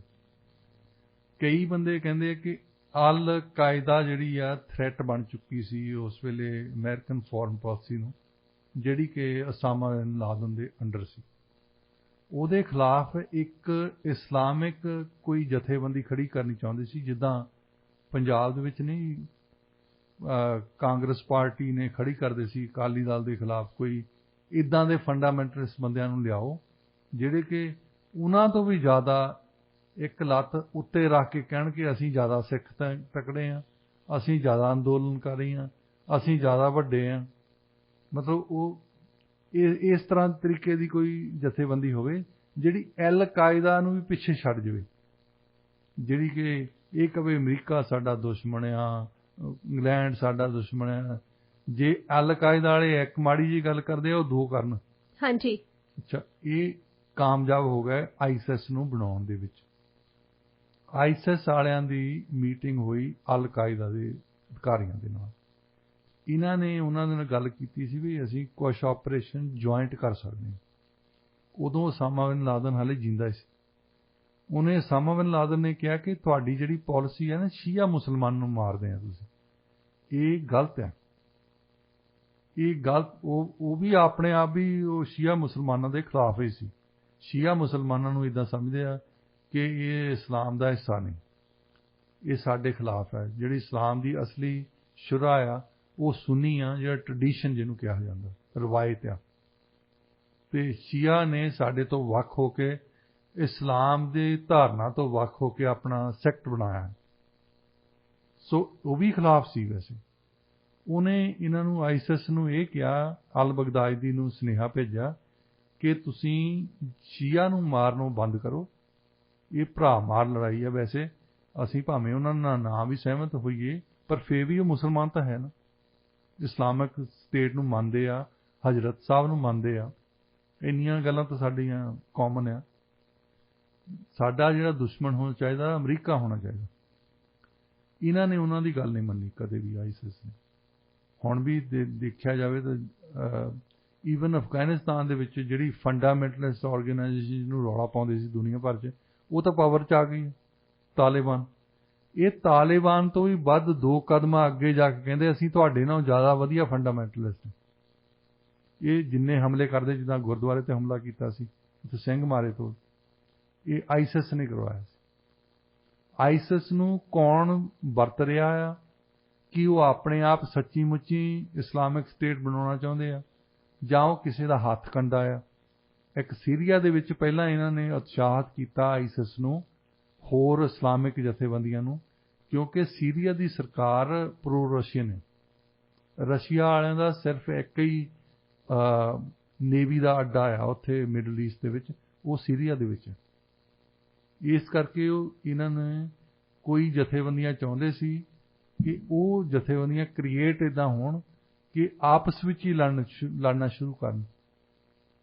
ਅਲ ਕਾਇਦਾ ਵਾਲੇ ਆਈਸਿਸ ਨੂੰ ਮਾਰਨ, ਆਈਸਿਸ ਵਾਲੇ ਅਲ ਕਾਇਦਾ ਨੂੰ ਮਾਰਨ, ਤਾਂ ਉਹਦੇ ਵਿੱਚ ਕਾਫੀ ਹੱਦ ਤੱਕ ਕਾਮਯਾਬੀ ਹੋਈ। ਜੀ, ਇਸ ਸਮੇਂ ਤੁਸੀਂ ਸੁਣ ਰਹੇ ਹੋ radio India KRPA 1110 AM। Doctor ਸਾਹਿਬ, ਰੁੱਖ ਕਰਦੇ ਹਾਂ ਅਗਲੀ ਖਬਰ ਵੱਲ। ਯੂਰਪੀਅਨ ਅਥਾਰਟੀਜ਼ ਦੇ ਲਈ ਸਿਰਿੰਜ ਅਟੈਕ ਇੱਕ ਮਿਸਟਰੀ ਬਣਿਆ ਹੋਇਆ, ਸਪੇਨ ਦੇ ਵਿੱਚ ਹੋ ਰਿਹਾ। ਡਾਕਟਰ ਸਾਹਿਬ, ਪੂਰਾ ਮਸਲਾ ਦੱਸੋ ਕਿ ਆਖਿਰ ਸਿਰਿੰਜ ਅਟੈਕ ਹੈ ਕੀ ਤੇ ਕੌਣ ਕਰ ਰਿਹਾ? ਇਹਨਾਂ ਦੇ ਕੋਲੋਂ ਅਜੇ ਤਾਈਂ ਬੰਦੇ ਨਹੀਂ ਫੜ ਹੋਏ ਕੋਈ ਵੀ। ਪਹਿਲਾਂ ਇਹ ਰਿਪੋਰਟ ਕੀਤੇ ਸੀ ਫਰਾਂਸ ਵਾਲਿਆਂ ਨੇ ਕਿ ਫਰਾਂਸ ਦੇ ਵਿੱਚ ਜਿੱਥੇ ਟੂਰਿਸਟ ਜ਼ਿਆਦਾ ਨੇ, ਉਹਨਾਂ ਦੇ ਵਿੱਚ ਕੁਝ ਬੰਦੇ ਆਉਂਦੇ ਨੇ, ਸਿਰਿੰਜ ਦੇ ਵਿੱਚ ਕੀ ਭਰਿਆ ਉਹਨਾਂ ਨੇ, ਕੀ ਨਹੀਂ ਭਰਿਆ, ਉਹ 'ਚ ਕਈ ਕੁਛ ਹੀ ਕਰ ਸਕਦੇ। ਤੁਸੀਂ ਸਿਰਿੰਜ ਦੇ ਵਿੱਚ ਵਾਇਰਸ ਭਰ ਸਕਦੇ ਆ, ਹਾਂਜੀ, ਕੋਈ ਜ਼ਹਿਰੀਲੀ ਪਦਾਰਥ ਭਰ ਸਕਦੇ ਆ। ਤੇ ਜਿਨ੍ਹਾਂ ਤੇ ਸਪੇਨ ਦੇ ਵਿੱਚ ਹਮਲੇ ਹੋਏ ਆ, ਉਹ ਇੰਨਾ ਉਹਨਾਂ ਨੇ ਕਿਹਾ ਕਿ ਥੋੜ੍ਹੀ ਦੇਰ ਬਾਅਦ ਉਹਨਾਂ ਨੂੰ ਉਲਟੀਆਂ ਆਉਣ ਲੱਗ ਪਈਆਂ। ਪਤਾ ਨਹੀਂ ਕਿਹੜੀ ਦਵਾਈ ਦਿੱਤੀ ਉਹਨਾਂ ਨੇ, ਉਹਨਾਂ ਨੂੰ ਉਹਨਾਂ ਦੇ ਕੀ ਕਹਿੰਦੇ ਹੁੰਦੇ ਆ, ਦਿਮਾਗ 'ਤੇ ਲੱਗਦਾ ਸੀ ਥੋੜ੍ਹਾ ਜਿਹਾ ਅਸਰ ਪਿਆ ਆ, ਉਹ ਬੇਹੋਸ਼ ਜਿਹਾ ਹੋ ਗਏ। ਹੁਣ ਇਹ ਇੱਕ ਡੇਂਜਰਸ ਟ੍ਰੈਂਡ ਇਹ ਵੀ ਆ ਕਿ ਜੇ ਭੀੜ ਦੇ ਵਿੱਚ ਕੋਈ ਤੁਹਾਡੇ ਸਿਰਿੰਜ ਮਾਰ ਦੇਵੇ, ਹਾਂਜੀ, ਤਾਂ ਉਹ ਸਿਰਿੰਜ ਦੇ ਵਿੱਚ ਕੀ ਭਰਿਆ ਆ ਇਹ ਕਿਸੇ ਨੂੰ ਪਤਾ ਨਹੀਂ ਹੁੰਦਾ ਜੀ। ਉਹ ਸਿਰਿੰਜ ਦੇ ਵਿੱਚ ਪਹਿਲਾਂ ਅੱਗੇ ਜਦੋਂ ਇਹ HIV ਏਡਸ ਸ਼ੁਰੂ ਹੋਈ ਹੈ ਨਾ, ਉਦੋਂ ਬਹੁਤ ਵੱਡੇ ਕਈਆਂ ਦੇ ਧਮਕੀ ਦਿੰਦੇ ਹੁੰਦੇ ਸੀ। ਬਹੁਤਿਆਂ ਨੇ ਯੂਜ਼ ਤਾਂ ਨਹੀਂ ਕੀਤੀ ਉਹ, ਪਰ ਧਮਕੀ ਦਿੰਦੇ ਹੁੰਦੇ ਸੀ ਕਿ ਏਡਜ਼ ਨਾ ਭਰ ਕੇ ਮੇਰਾ ਜਿਹੜੇ ਬੰਦੇ ਨੂੰ ਏਡਜ਼ ਹੋਈ ਹੈ ਨਾ, ਉਹ ਆਪਣਾ ਖੂਨ ਕਿਸੇ ਦੇ ਦਿਲਾ ਦੂਗਾ। ਇਹ ਧਮਕੀ ਦਿੰਦੇ ਹੁੰਦੇ ਸੀ ਕਿ ਮੈਂ ਤੈਨੂੰ ਗੋਲੀ ਮਾਰ ਦੂੰਗਾ, ਹਾਂਜੀ, ਮਤਲਬ ਮੈਂ ਤੈਨੂੰ ਏਡਜ਼ ਕਰ ਦੂੰਗਾ, ਤੂੰ ਮਰ ਜਾਊਂਗਾ। ਸੋ ਇਸ ਕਰਕੇ ਲਾਅ ਐਨਫੋਰਸਮੈਂਟ ਲਈ ਇਹ ਸੀਰੀਅਸ ਇਸ਼ੂ ਆ। ਔਰ ਜੇ ਕੋਈ ਬੰਦਾ ਟਰੈਵਲ ਵੀ ਕਰਦਾ, ਉਹਨਾਂ ਨੂੰ ਵੀ ਦੇਖ ਕੇ ਚੱਲਣਾ ਚਾਹੀਦਾ ਕਿ ਇੱਦਾਂ ਦਾ ਕੋਈ ਬੰਦਾ ਨਾ ਤੁਹਾਨੂੰ ਟੱਕਰ ਜਾਵੇ ਜਿਹੜਾ ਸਿਰਿੰਜ ਦੇ ਨਾਲ ਅਟੈਕ ਕਰਦਾ। ਹਾਂਜੀ, ਕਾਫੀ ਡੇਂਜਰਸ, ਬਚਣ ਦੀ ਲੋੜ ਹੈ ਜੀ। ਇਹਦੇ ਨਾਲ ਹੀ ਤੁਸੀਂ ਅੱਜ ਦਾ ਵਿਚਾਰ ਜੀ। ਡਾਕਟਰ ਸਾਹਿਬ, ਅੱਜ ਦਾ ਵਿਚਾਰ ਹੈ ਜੀ, ਕਮਲਾ ਕੁੱਕੜ ਦੁਪਹਿਰੇ ਵਾਂਗਾ। ਇਸੇ ਨੋਟ ਤੇ ਅੱਜ ਦਾ ਪ੍ਰੋਗਰਾਮ ਅਸੀਂ ਇੱਥੇ ਹੀ ਸਮਾਪਤ ਕਰਦੇ ਹਾਂ। ਪ੍ਰੋਗਰਾਮ ਤੁਹਾਨੂੰ ਕਿਹੋ ਜਿਹਾ ਲੱਗਿਆ ਸਾਨੂੰ ਦੱਸਣਾ ਜ਼ਰੂਰ। ਸਾਡੇ ਸਟੂਡੀਓ ਦਾ ਨੰਬਰ ਹੈ 6045929191 6045929191। ਤੁਸੀਂ ਸਾਨੂੰ ਈਮੇਲ ਕਰ ਸਕਦੇ ਹੋ info@radioindia.ca ਤੇ। ਸਾਡੇ ਸੋਸ਼ਲ ਮੀਡੀਆ ਹੈਂਡਲਸ ਤੇ ਵੀ ਸਾਨੂੰ ਮੈਸੇਜ ਕਰ ਸਕਦੇ ਹੋ। ਫੇਸਬੁੱਕ, ਟਵਿੱਟਰ ਤੇ ਇੰਸਟਾਗ੍ਰਾਮ ਹੈ ਜੀ ਰੇਡੀਓ ਇੰਡੀਆ 1110 ਦੇ ਨਾਂ ਹੇਠ। ਰੇਡੀਓ ਇੰਡੀਆ ਦਾ YouTube ਚੈਨਲ ਜ਼ਰੂਰ ਸਬਸਕ੍ਰਾਈਬ ਕਰੋ, ਲਾਈਕ ਕਰੋ, ਸ਼ੇਅਰ ਕਰੋ ਤੇ ਕਮੈਂਟ ਕਰਕੇ ਸਾਨੂੰ ਸਾਡੇ ਪ੍ਰੋਗਰਾਮਸ ਦੇ ਬਾਰੇ ਤੁਸੀਂ ਉੱਥੇ ਆਪਣੀ ਫੀਡਬੈਕ ਜ਼ਰੂਰ ਦਿਓ। ਰੇਡੀਓ ਇੰਡੀਆ ਦਾ YouTube ਚੈਨਲ ਵੀ ਰੇਡੀਓ ਇੰਡੀਆ 1110 ਦੇ ਨਾਂ ਹੇਠ ਹੈ।